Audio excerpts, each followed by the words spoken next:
चलिए, good morning all of you. आज जो हम आपके साथ डिस्कस करने के लिए बैठे हैं बच्चों, वो है सीए इंटर का आपका ग्रुप वन का फर्स्ट पेपर जो अकाउंट्स का भी हुआ है 3 तारीख को। उसके रिगार्डिंग डिस्कस करते हैं कि वो पेपर कैसा था, अच्छा आया या बुरा आया या क्या था, जो भी था और क्या क्या उसके आंसर्स थे, क्या था, सब कुछ डिस्कस करेंगे। वैसे ओवरऑल पेपर बच्चों इतना मुश्किल नहीं था, मतलब ठीक था, एवरेज था, ये नहीं कह सकते ज़्यादा, उसे मुश्किल भी नहीं कह सकते और ज़्यादा आसान भी नहीं कह सकते, बट हम डिस्कस करेंगे कि वो कैसा था और क्या था उसके अंदर, क्या क्या उसके आंसर्स बनते थे और क्या कैसे करना था सॉल्व।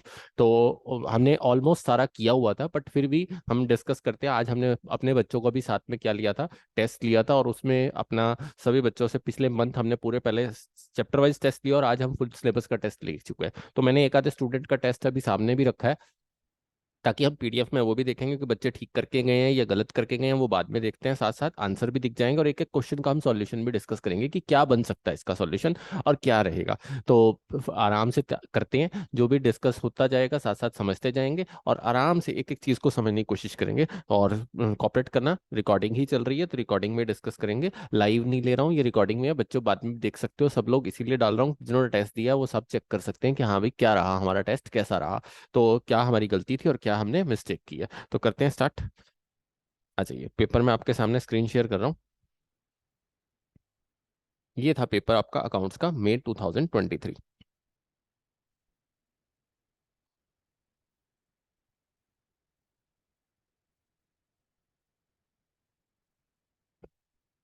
जो अभी अकाउंट्स का हमारे पास आया था इस बार इंस्टीट्यूट की तरफ से। अभी जो बच्चों ने पेपर दिए हैं जिनके अभी मई अटेम्प्ट है, उनसे भी उन वो भी देख सकते हैं बाद में कि हाँ भाई हमारा पेपर कैसा हुआ, बट अभी फिलहाल पेपर की तैयारी करो अपने नेक्स्ट की, ताकि अच्छे से अच्छा पेपर्स हो। फिर चारों पेपर जब खत्म हो जाएं या बोथ ग्रुप जब खत्म हो जाए तब देखना। उसके बाद अब सबसे पहला क्वेश्चन देखते हैं, देखो क्या दिया हुआ है इंस्टीट्यूट ने। अब जो ये फर्स्ट क्वेश्चन है ना, सब लोग देख रहे होंगे कि फर्स्ट क्वेश्चन किस चीज का है। ये बच्चों फर्स्ट क्वेश्चन ना ना तो इंस्टीट्यूट ने आप कह सकते हैं कि इसे हम AS10 का डाला है, और ना ही वैसे देखा जाए तो AS10 का है भी। मतलब ये क्वेश्चन नॉर्मल है, अगर कोई फाउंडेशन भी जिसने पढ़ा हुआ है ना तो वो भी ये क्वेश्चन कर सकता है, बहुत ईजी था। इस इंस्टीट्यूट बच्चों यही करता है, हर बार कहीं ना कहीं से कुछ ना कुछ नया उठा के लाता है। तो आप देखते हैं, पढ़ते हैं क्वेश्चन।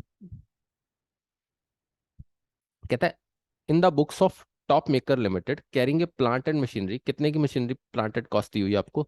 56,30,000 की। On scrutiny it was found that एक मशीनरी परचेज करी थी 21,12,000 की, 21,12,000 की, और वो कब की थी? 1 जून 2022 को। तो कहते हैं हमें पता लग रहा है कि हमारे पास प्लांटेड मशीनरी का बैलेंस, पीपीई का बैलेंस कितना गिवन है ऑलरेडी, कितना गिवन है? 56,30,000। बट स्क्रूटनी बाद में गलती पता लगी है कि हमने एक मशीनरी परचेज करी थी कितने की? 21,12,000 की, जो हमने परचेज ऑफ गुड्स में लिख ली है, और वो कब खरीदी गई है? 1 जून 2022 को। तो सिंपल सी बात है, अब परचेजेस में लिखी हुई है तो परचेजेस से उठा के किस में लाना होगा? मशीनरी में। तो अब मशीनरी कितनी हो जाएगी? इसमें आप कितने ऐड कर लेंगे? ये आपकी मशीनरी पीपीई में जाएगी, मतलब आपको मशीनरी की कॉस्ट में कितना ऐड करना होगा? 21,12,000।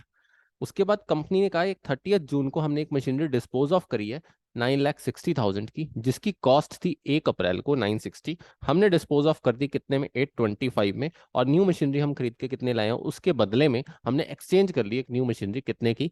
15,65,000 की। मतलब हम गए, हमने कहा शॉपकीपर को 15,65,000 रुपए की एक नई मशीनरी है भाई, 825 में पुराने वाली काट ले, और ये 960 की हमारी वैल्यू रखती थी। ऑब्वियस है 3 महीने के बाद जा रहे हैं, अब 30 जून को जा रहे हैं, तो 3 महीने का आप डेप्रिसिएशन कैलकुलेट करोगे, 825 उसकी सेल कंसिडरेशन निकालोगे, बाकी जो उसका होगा प्रॉफिट या लॉस होगा। देखो करके भी दिखा सकता हूँ। 960 है आपके पास, आपको 10% डिमिनिशिंग बैलेंस मेथड लगाना है। 960 पे अगर हम 10% डिमिनिशिंग बैलेंस लगाते हैं तो ये आपका जाता है 96, और 3 मंथ्स का लगाते हैं तो ये कितना जाता है? 24,000। अगर इस मशीनरी पे मैं लॉस देखूंगा तो ऑब्वियस है इसकी वैल्यू 30 जून को कितनी होनी चाहिए? 936। मैं बेच कितने में रहा हूँ इसको? 825 में। तो ये मेरा क्या आ जाएगा? Loss on sale of machinery.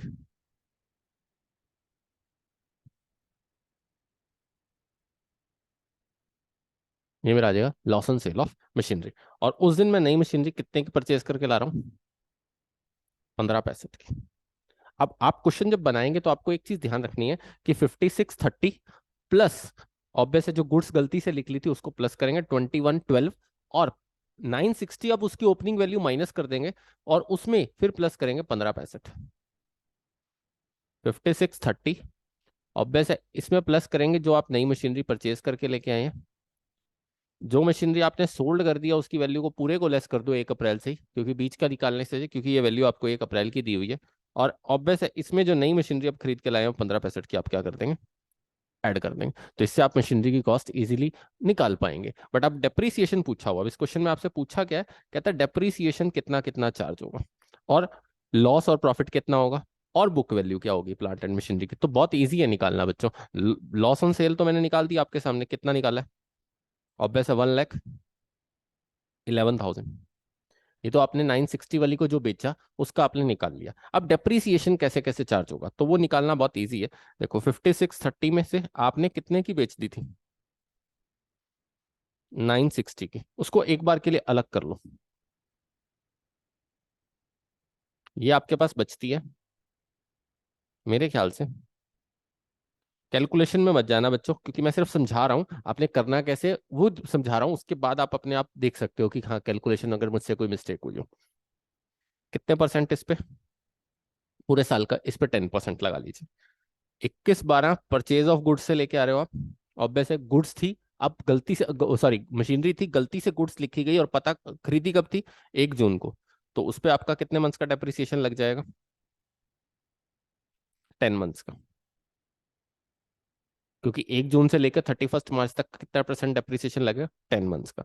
15 पैंसठ एक और खरीद के लाए थे हम, उस पर कितने मंथ्स का लगेगा, 9 मंथ्स का, 10%। ये तीनों डेप्रिसिएशन, और जो 960 वाली बेची थी उस पर 10%, 3 मंथ्स का। ये चार तरह के डेप्रिसिएशन आपको प्रॉफिट एंड लॉस में चार्ज करने हैं। मैं करके बता भी देता हूँ फटाफट जल्दी जल्दी। 467, कैलकुलेशन प्लीज चेक कर लेना अगर कुछ गड़बड़ निकले तो। 10%, 10 मंथ्स का, 176, इसके साथ साथ 15 पैंसठ, 10%, 9 मंथ्स का,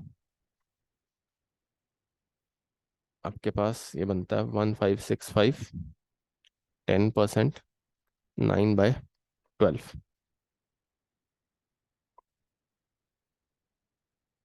117,375। और 960 पे तो हमने निकाला ही था, आई थिंक 24, ये डेप्रिसिएशन आपका चार्ज होगा। और बुक वैल्यू आप निकाल ही सकते हैं, जो मशीनरी आपने परचेज करी है उसमें से डेप्रिसिएशन आप, ऑब्वियस है 31 मार्च का पूछा हुआ है, लेस करके, और सोल्ड वाली तो लेस ही हो जाएगी, अलग ही हो जाएगी। ये डेप्रिसिएशन आपका टोटल सभी का चार्ज होगा। नहीं, गलत कैलकुलेशन, 467 प्लस 176 प्लस 117,375, 24,000, ये बनती है 784,375।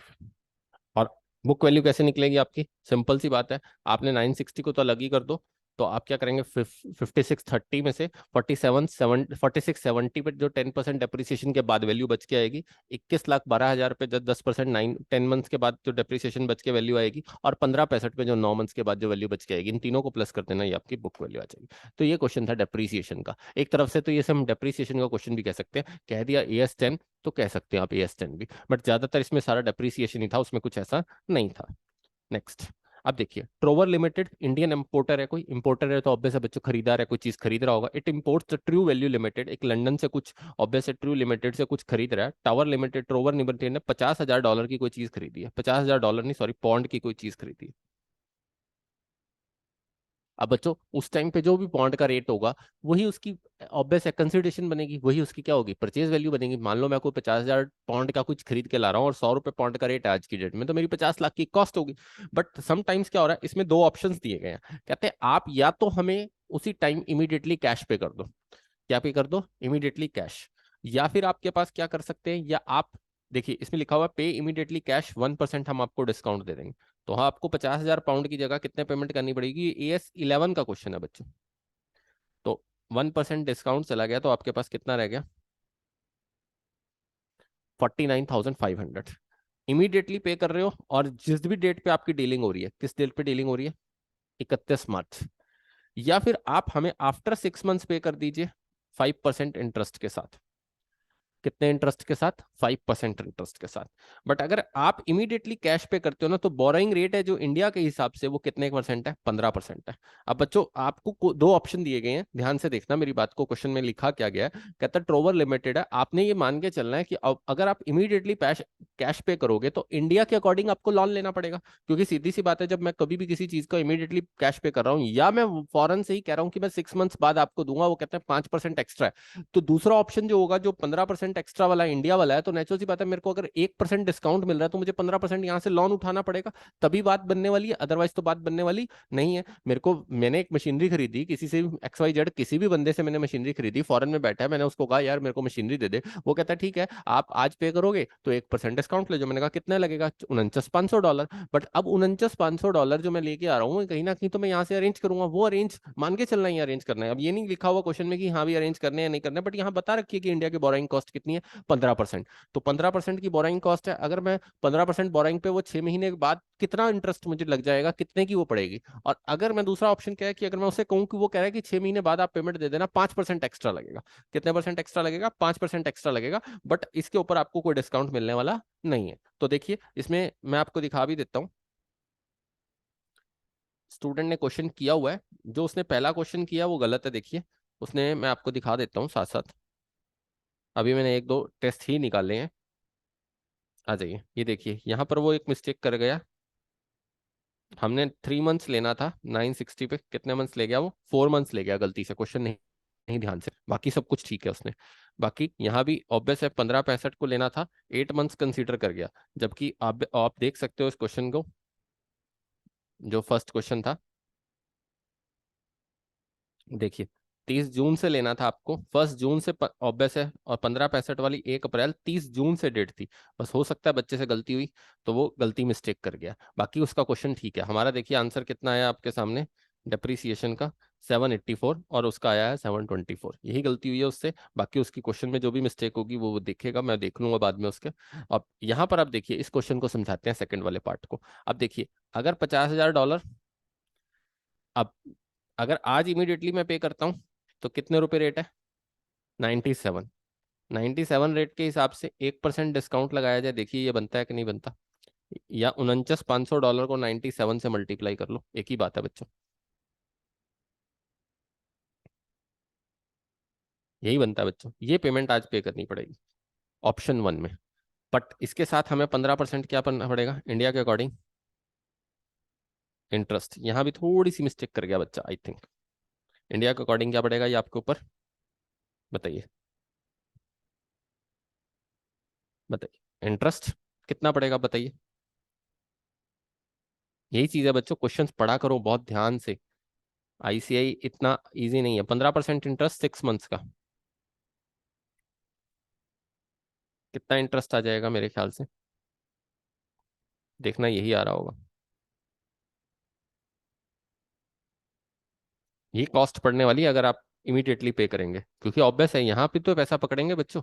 ये बच्चे से गलती हुई है, इसलिए मैं दोनों साथ साथ ही बता रहा हूँ।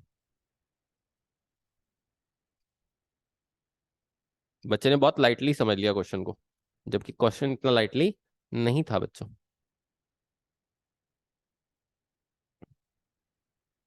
516163। कैलकुलेशन जरूर चेक कर लेना, मैंने कैलकुलेशन करके नहीं रखी, मैं तो जस्ट आपका क्वेश्चन पेपर पढ़ रहा हूँ, साथ साथ करा रहा हूँ।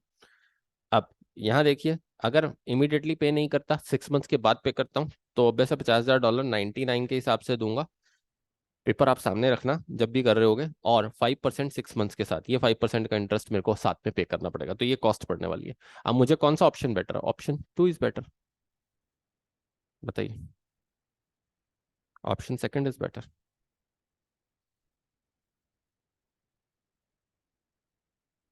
बताइए। ये था क्वेश्चन AS11 का। चलें आगे, ये ध्यान से बच्चों पढ़ सकते हैं। पे इमीडिएटली कैश डिस्काउंट मिलेगा, पे आफ्टर 6 मंथ्स करेंगे तो 5%। बट ऑब्वियस है, बोराइंग rate over limited in rupees India के अकॉर्डिंग 15% है, तो ऑब्वियस है जब भी अगर इमीडिएटली करेंगे तो 15% इंटरेस्ट लगेगा साथ में। ये इस क्वेश्चन की खासियत थी। नेक्स्ट, उसके बाद देखिए, अब 1 अप्रैल को अल्नवर लिमिटेड मैन्युफैक्चरिंग करता है एक प्लांट को 60 लाख का। ये बच्चों आपके पास जो क्वेश्चन दिया हुआ है वो आपका गवर्नमेंट ग्रांट्स का है। गवर्नमेंट ग्रांट्स में याद होगा आपको कि क्या होता था। आपका एक कंसेप्ट चलता है गवर्नमेंट ग्रांट में, या तो गवर्नमेंट ग्रांट के अंदर जो भी आपको गवर्नमेंट ग्रांट दे रही है आप उसकी कॉस्ट में से लेस कर दीजिए, और उसके बाद जो भी सेल्वेज वैल्यू बचती है उसको माइनस करके आप इसके ऊपर डेप्रिसिएशन लगा दीजिए। यही है, जैसे अब 60 लाख का है, हमें गवर्नमेंट ग्रांट कितने की मिल रही है, 20 लाख की, तो बचा कितना, 40 लाख। अब डेप्रिसिएशन कितना लगेगा, सेल्वेज वैल्यू बता रखी है 60 लाख, 10 लाख बाय में एस्टिमेटेड यूजफुल लाइफ कितना आ जाएगा, 3 लाख। तो यही कहा हुआ है, अगर डिडक्टेड कर देते हो प्लांट में से तो आप कितना लगाओगे, 3 लाख डेप्रिसिएशन लगाओगे।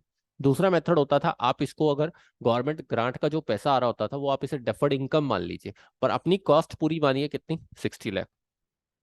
तो 60 में से सेल्वेज वैल्यू 10 है, 10 ईयर्स लाइफ है, तो आप डेप्रिसिएशन कितना लगाते चले जाएंगे, 5 लाख एसेट के ऊपर। ये फर्स्ट 2 पॉइंट आपको बहुत इजीली, आपने गवर्नमेंट ग्रांट का एएस पढ़ा होगा तो आपको याद होगा, इसमें ज्यादा सोचने वाली बात नहीं है। बट आगे क्वेश्चन पूछा हुआ इसमें, कहता है if the grant amount is deducted from the plant. अब पहले वाले मेथड से चले, हमने 3 लाख डेप्रिसिएशन लिया, मतलब 60 में से 20 लेस कर दिया, कितना बच गया, 40 लाख।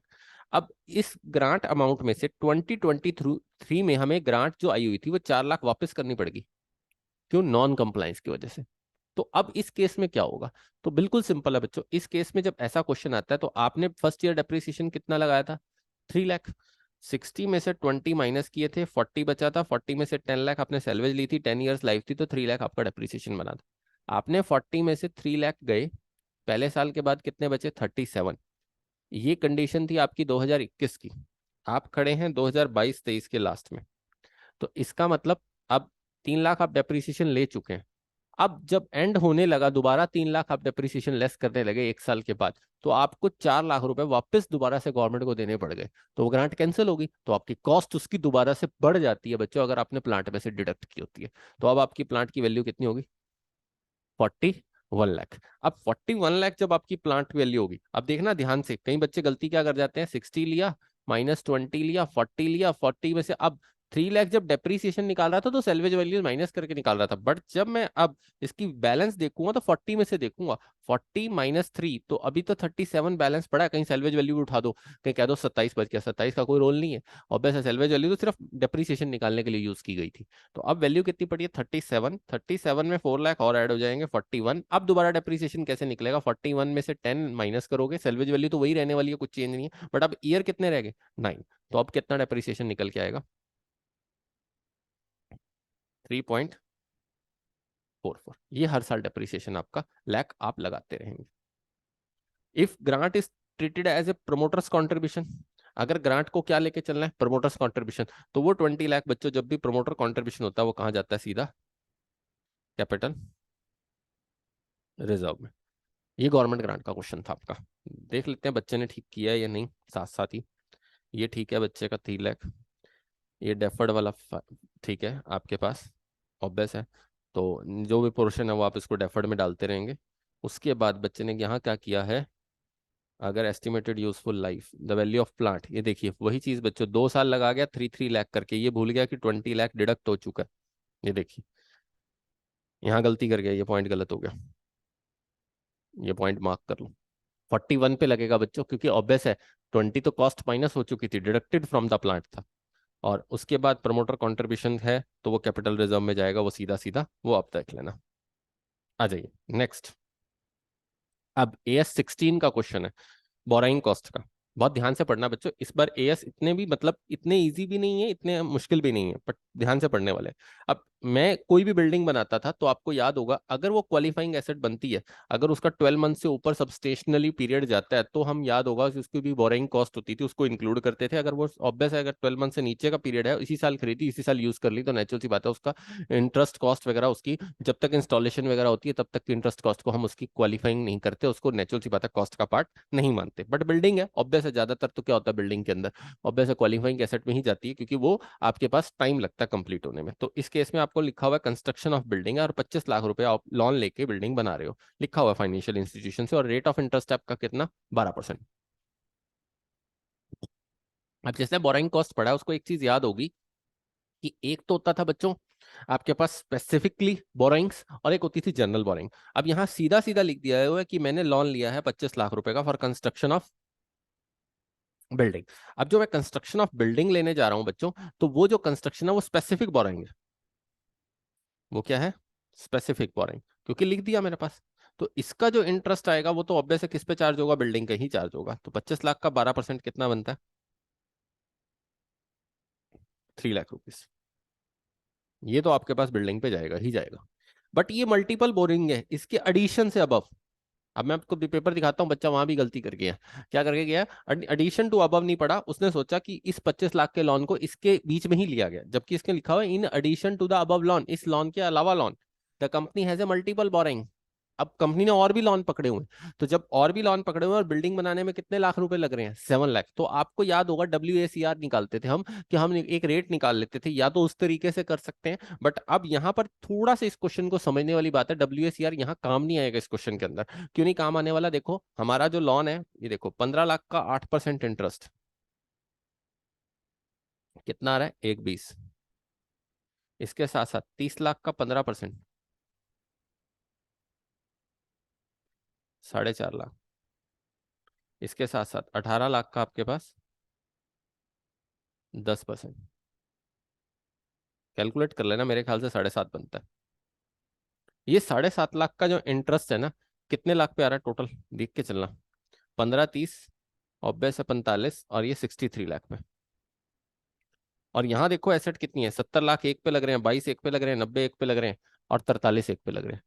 तो आपकी जो बिल्डिंग की कंस्ट्रक्शंस हैं, बिल्डिंग की, फर्नीचर की, प्लांट एंड मशीनरी की, शेड की, इनकी कंस्ट्रक्शन ज्यादा है, लॉन हमने कम पकड़ा है। तो सीधी सी बात है बच्चों, अब इसकी जो भी लॉन का अमाउंट होगा ना, वो एक रेशो में बढ़ जाएगा। याद होगा आपको, रेशो वाला आपने कंसेप्ट कराया था हमने क्लास में। तो अब रेशो में कैसे बटेगा उसको देखते हैं, वो रेशो में बांट दिया जाएगा। देखना सिंपल सा कहानी है। ऑब्वियस है, बिल्डिंग के ऊपर, बिल्डिंग मेरी 70 लाख बन रही है। बिल्डिंग कितने की बन रही है? 70 लाख में, इसमें से 25 लाख का तो स्पेसिफिक लॉन है जो 12% है। बिल्डिंग पे 3 लाख का तो ये जाएगा ही जाएगा। पर बिल्डिंग का 45 लाख का जो कंस्ट्रक्शन है ना, वो किस में से होगा बच्चों? वो आपके पास मल्टीपल बोरोइंग में से होगा। जो ये 63 लाख का लॉन ले रखा हमने, वो उस मल्टीपल बोरोइंग में से हम उठाएंगे। और ऑब्वियस है, ये 22 लाख का फर्नीचर भी हमारा इसी में आएगा। 90 लाख का ये भी इसी में आएगा, और 43 लाख। अब जो ये 7.5 लाख का इंटरेस्ट आया है ना, जो, वो इस रेशो में डिवाइड हो जाएगा। वो इस रेशो में क्या हो जाएगा? डिवाइड हो जाएगा। कहते हो तो मैं करके दिखा देता हूँ हल्का सा आपको, वो इस रेशो में कैसे डिवाइड होगा वो भी बता देता हूँ एक बार। कईयों को लग रहा होगा सर पता नहीं क्या बता रहे हैं, हमें समझ नहीं आया। देखो क्या है इस कंसेप्ट को।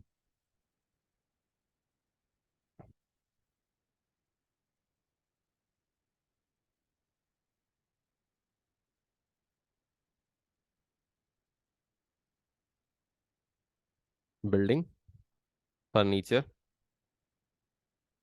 और इसके बाद है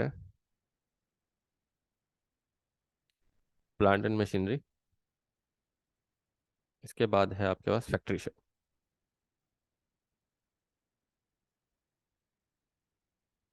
बिल्डिंग का लॉन था 70 लाख का, कंस्ट्रक्शन थी, जिसमें से 25 लाख का लॉन हमने स्पेसिफिक ले रखा है, वो तो बिल्डिंग पे ही जाएगा। तो ये तो आपने साफ साफ मेंशन कर देना, ये बिल्डिंग में 3 लाख का चला जाएगा। बट 70 - 25, 45 लाख रेशो में आएगा। जो भी मल्टीपल बोरिंग्स है, मल्टीपल बोरिंग्स का रेट ऑफ आपका इंटरेस्ट पड़ा है 7.5 लाख। फर्नीचर आपका कितने का है? 22 लाख का। इसके साथ साथ 90 लाख का आपका प्लांट एंड मशीनरी है। इसके साथ साथ फैक्ट्री शेड है आपका 43 लाख का। अब इसकी आप रेशो बना लीजिए, जो भी रेशो बनती है, और 7.5 लाख को बांट दो। इसकी टोटल रेशो कर लो कैलकुलेट एक बार, कितना बनता है? 45, 22, 90 लाख प्लस 43 लाख, ये 2 करोड़ बनता है पूरा। अब 7.5 लाख का इंटरेस्ट है, इस रेशो में बांट दो। कैसे? 7.5 divided by 2 crore into 45 lakh. ऐसे ही 7.5 lakh divided by 2 crore into 22 lakh. अब ध्यान से देखना, जो कैपिटलाइज हुई है एसेट, देखना building plant and machinery factory shade completed 31 मार्च 2023। कब स्टार्ट हो रहे थे? 22 में। और ऑब्वियस है कब कंप्लीट हो रहे हैं? 23 तक। तो ऑब्वियस है एक साल पूरा 12 महीने जा रहा है। तो इनकी कंस्ट्रक्शन 12 महीने जा रही है, तो ये ऑब्वियस है इसका इंटरेस्ट आपको इनकी कॉस्ट में जोड़ने को मिलेगा। बट अब जो ये रेडीमेड फर्नीचर आपने लिया है, और आपका जो आपका फैक्ट्री वाज रेडी प्रोडक्शन के लिए, और जो रेडीमेड फर्नीचर आपने परचेज किया वो सीधा के सीधा कहाँ चला जाएगा? इसका जो इंटरेस्ट बनेगा बच्चों 7.5 लाख में से, वो आप कहाँ ट्रांसफर करोगे? जितना भी बनेगा ये 22 लाख पे, वो कहाँ चला जाएगा? Profit and loss. बस यही आपको क्वेश्चन में बताना था कि कितना कितना आपका कैपिटलाइज होगा, बोरिंग कॉस्ट में जाएगा, और कितना कितना कैपिटलाइज नहीं होगा। तो हम फर्स्ट क्वेश्चन में देख सकते हैं, एक तो AS10 का क्वेश्चन आया हमारे पास PPE का, एक AS11 का आया हमारे पास फॉरेन एक्सचेंज का, एक AS12 का गवर्नमेंट ग्रांट का, और एक AS16। ये क्वेश्चन हमारे पास चार आए हैं। AS1 भी आया हुआ है, चिंता ना करो, छठे क्वेश्चन में है वो। तो ये क्वेश्चन हमारे पास आपके सामने थे पेपर के पॉइंट ऑफ व्यू से फर्स्ट क्वेश्चन में। इतने ज्यादा मैं ये भी नहीं कह सकता कि इतने नॉर्मल थे कि बिल्कुल पढ़ते एकदम समझ आ रहे थे कि, बट हाँ पढ़ना पड़ेगा, थोड़ा सा समझना पड़ेगा। इसीलिए बोल रहे हैं कि आप अकाउंट्स का पेपर या कोई भी तैयार करते हो, हम लेक्चर्स लेते हैं तो बार बार बोलते हैं कि भाई सारा करके जाओ, बिल्कुल कुछ भी छोड़ के मत जाओ। ICAI का कोई भरोसा नहीं है, आप बिलीव नहीं करेंगे। इस बार जो आपके पास डिपार्टमेंटल का क्वेश्चन आया, मैं बार बार कई टाइम से बोल रहा हूँ कि डिपार्टमेंटल में A to B, B to C, C to A, B to C, ये इंटर ट्रांसफर आने लग गए हैं क्वेश्चन। और इंटर ट्रांसफर इंस्टीट्यूट ने अपने मटेरियल से निकाल दिया, फिर भी डिपार्टमेंटल में डाल दिया उन्होंने, इस बार भी डाल दिया। तो बच्चों ये मान के चलना कि पेपर बिल्कुल भी नॉर्मल इतना इजी नहीं देते हैं कि हाँ भाई बच्चा पढ़ते ही कह दे कि हाँ भाई बहुत इजी है। तो थोड़ा सा मेहनत करनी पड़ेगी। आ जाओ, नेक्स्ट हायर परचेज का क्वेश्चन है। ये नॉर्मल था, इसमें कुछ ज्यादा नहीं था, रिपोसेशन अकाउंट भी बनाना है और आपका क्वेश्चन भी नॉर्मल था। अब देखो इस पे क्या, मॉन्ट्रैक लिमिटेड है, इसने दो मशीन्स खरीदी हैं। कितने की खरीदी हैं? 280 की। इस क्वेश्चन को मैं कराते वक्त भी, जब भी हायर परचेज कराता हूँ, तो मैंने आपको बताया हुआ है कि बहुत सिंपल तरीके से आप निकाल सकते हो पहले, और उसके बाद इसके अकाउंट्स बनाना, और वो बन भी जाते हैं इजीली। पर आपको लॉस और प्रॉफिट बहुत जल्दी से निकल जाता है। दो मशीनरी है 280 की, इंटू 280, 560। इसमें आप डाउन पेमेंट कितने की दे के आ रहे हो?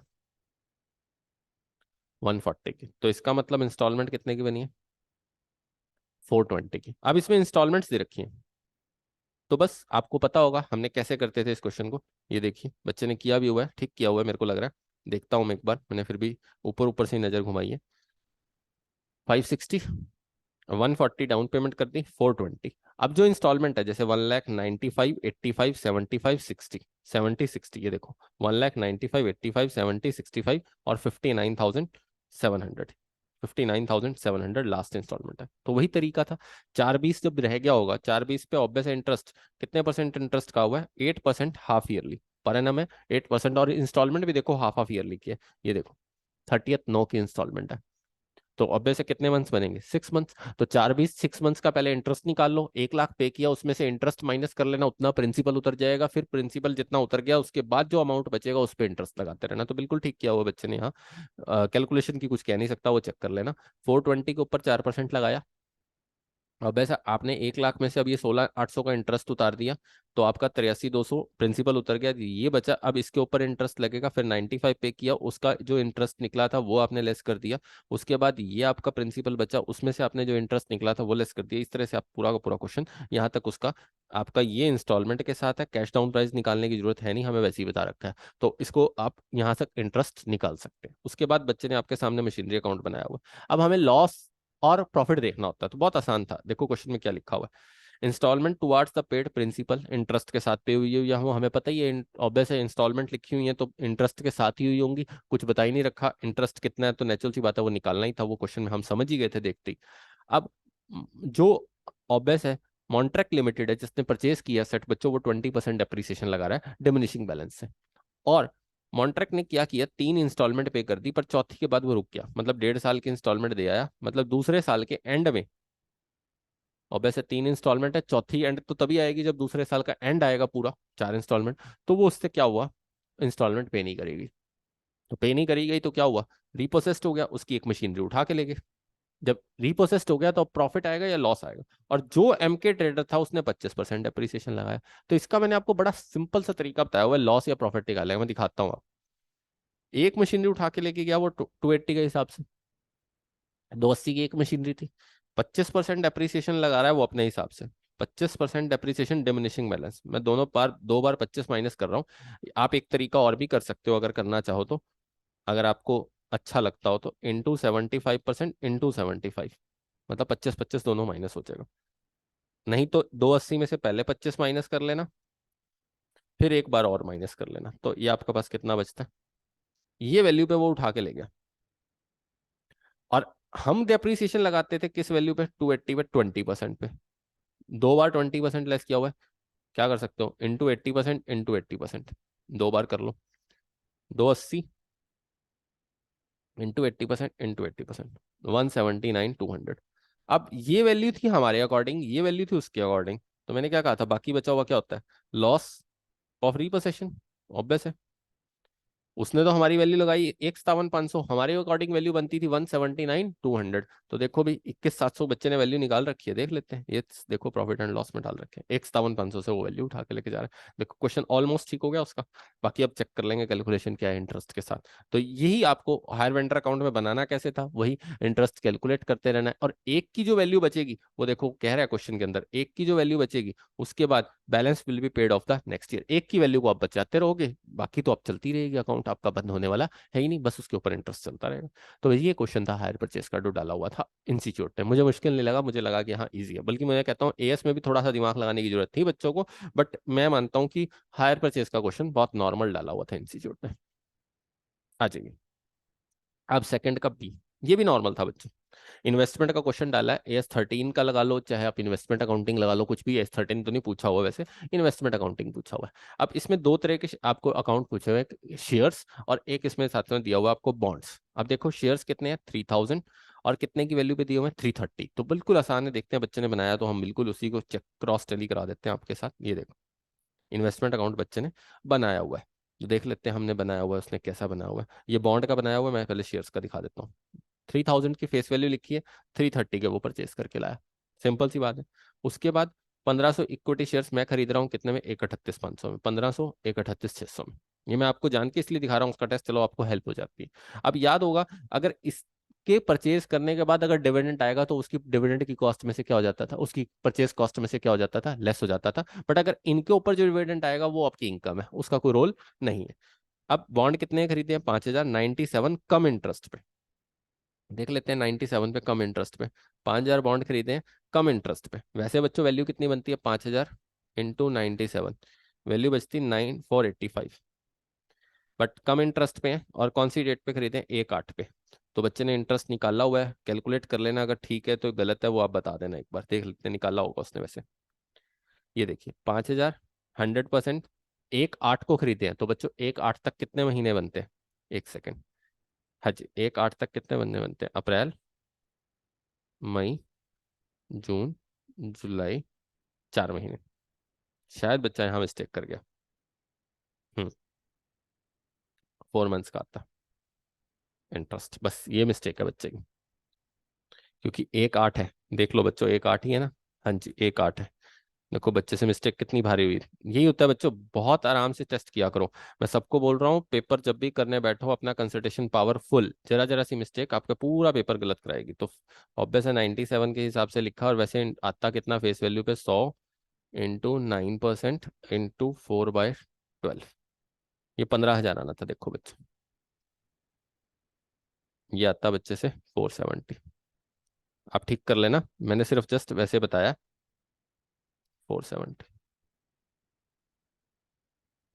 अब उसके बाद इसको बॉन्ड पे इंटरेस्ट भी मिला होगा, देखो, यस, 1 सितंबर और 1 मार्च को the due dates of the interest कितने का। अच्छा, ये अच्छी चीज है बच्चों, हमने ध्यान नहीं दिया, देखो हम अप्रैल से काउंट कर रहे हैं, 31 मार्च नहीं है, बिल्कुल ठीक है बच्चे का पॉइंट, यही चीज है ना, हम भी गलती कर गए यहाँ। क्यों 5 महीने लगाया बच्चे ने, क्योंकि 1 सितंबर को इंटरेस्ट मिल रहा है बच्चों। कब इंटरेस्ट मिल रहा है, 1 सितंबर और 1 मार्च दे दी आईसीआई ने, देखो इंटरेस्ट की डेटें, मिल गया बच्चों। बॉन्ड्स परचेज करके ला रहे हैं 1 सितंबर और 1 मार्च की डेट, देखो यार बिल्कुल ठीक है उसका क्वेश्चन, वेरी गुड। यही चीज होती है बच्चों, हमसे गलती हमसे भी हो सकती है, तो थोड़ा सा ध्यान रखना चलना। ये पूरा 5 महीने का ही निकलेगा, और उसके बाद जो इंटरेस्ट बनेगा वो यहाँ पर आएगा, और 6 महीने का 1 मार्च को फिर इंटरेस्ट यहाँ पर आएगा। क्वेश्चन बिल्कुल नॉर्मल है इन्वेस्टमेंट वाला, इसमें कुछ भी नहीं था। 1 सितंबर और 1 मार्च का इंटरेस्ट था, उससे बाद कोई ट्रांजेक्शन ही नहीं हुई है। डिविडेंड आया, ऑब्वियस है, जो नए शेयर्स खरीदे थे, कितने के शेयर्स खरीदे थे? 1500 इक्विटी शेयर्स हमने परचेस किए थे। 1500 इक्विटी शेयर परचेस किए थे 10% के हिसाब से, और कौन सी डेट को? डिविडेंड आ रहा है 2 अक्टूबर को, तो मैंने क्या कहा था, जो डिविडेंड होगा, अब डिविडेंड कितने में मिलेगा? 1500। वैसे तो कितने बनते हैं? 1,38,600 के, बट ऑब्वियस एक शेयर कितने का था? 100 का।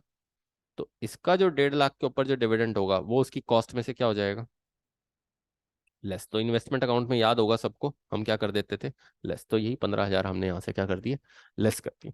अब देखिए आगे क्वेश्चन में हमें बोल रहा है कि Sun Limited made a bonus share. तो याद होगा बोनस शेयर कैसे आएंगे? 3,000 शेयर्स हमारे पास पहले से थे, 1500 ये और शेयर आगे हमने परचेज कर लिए, कितने रह गए? 4500। एवरी 5 को 2 बोनस शेयर मिल गए, तो बोनस शेयर्स मिलके कितने के मिल जाएंगे? 1800 बोनस शेयर। बोनस शेयर की कोई कॉस्ट नहीं होती, यस बच्चे ने नहीं लिखी, ठीक है, वेरी गुड। 1800 की बोनस शेयर की कोई कॉस्ट नहीं आएगी। अब उसके बाद 1000 इक्विटी शेयर सोल्ड कर रहा हूँ 115 पे, अब इसका प्रॉफिट या लॉस निकालना पड़ेगा। अब 115 पे सोल्ड हो रहा है तो नेचुरल सी बात है, 1000 इंटू 115 कितना आएगा? 1,15,000। बट अब इसका प्रॉफिट या लॉस देखते हैं कि हमारा प्रॉफिट या लॉस कैसे होता है। अब याद होगा बच्चों, हम प्रॉफिट या लॉस कैसे निकालते थे? देखो, 3000 शेयर्स की वैल्यू कितनी आई है? 330। 1500 शेयर हम कितने के लेके आए थे? 1,38,600। 15,000 जो हमारा डिविडेंड आ गया था उसको हम माइनस कर देंगे। नीचे किससे डिवाइड करते थे याद करो? 3000 एक, 1500 शेयर्स और आए, और जो बोनस शेयर आ गए वो भी हमारे साथ क्या हो जाते थे? ऐड। तो ये कॉस्ट कितने शेयर्स की बन जाएगी? 6,300 की कॉस्ट बन जाएगी।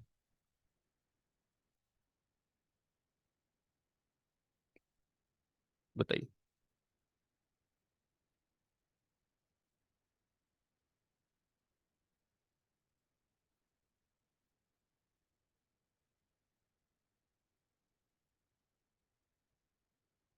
72 रुपीज पर शेयर की कॉस्ट आ गई। 1000 शेयर की कॉस्ट कितनी आएगी जो हमने सोल्ड किए? और बेचे कितने में? 1,15,000 में। बाकी बचा हुआ हमारा क्या आ जाएगा? 43,000 प्रॉफिट आ जाएगा। बिल्कुल ठीक निकाला बच्चे। और बाकी बैलेंस, बैलेंस आप क्रॉस चली कर लेना। अब बैलेंस में भी देखो यहाँ पर एक पॉइंट दिया हुआ है, क्या लिखा हुआ है? और डिवेंचर हमने बेचे 4,099 रुपीज के हिसाब से, ये भी कैलकुलेट कर लो 4000 कितने के हिसाब से बिके? 99। और ये भी लिखा हुआ है कौन से पे? एक्स इंटरेस्ट पे। तो इंटरेस्ट का फंडा नहीं है, सिर्फ इंटरेस्ट अलग से निकालना है। बट 99, 4000 इंटू 99 ही यहाँ आएगा 396। एक सेकेंड, 4000 एक्स इंटरेस्ट पे बिके। यस, एक्स इंटरेस्ट पे तो इतना ही आना चाहिए, फिर यहाँ अपने कैलकुलेशन में बच्चे ने गलती की। देख देते हैं, एक सेकेंड। कॉस्ट ऑफ इन्वेस्टमेंट,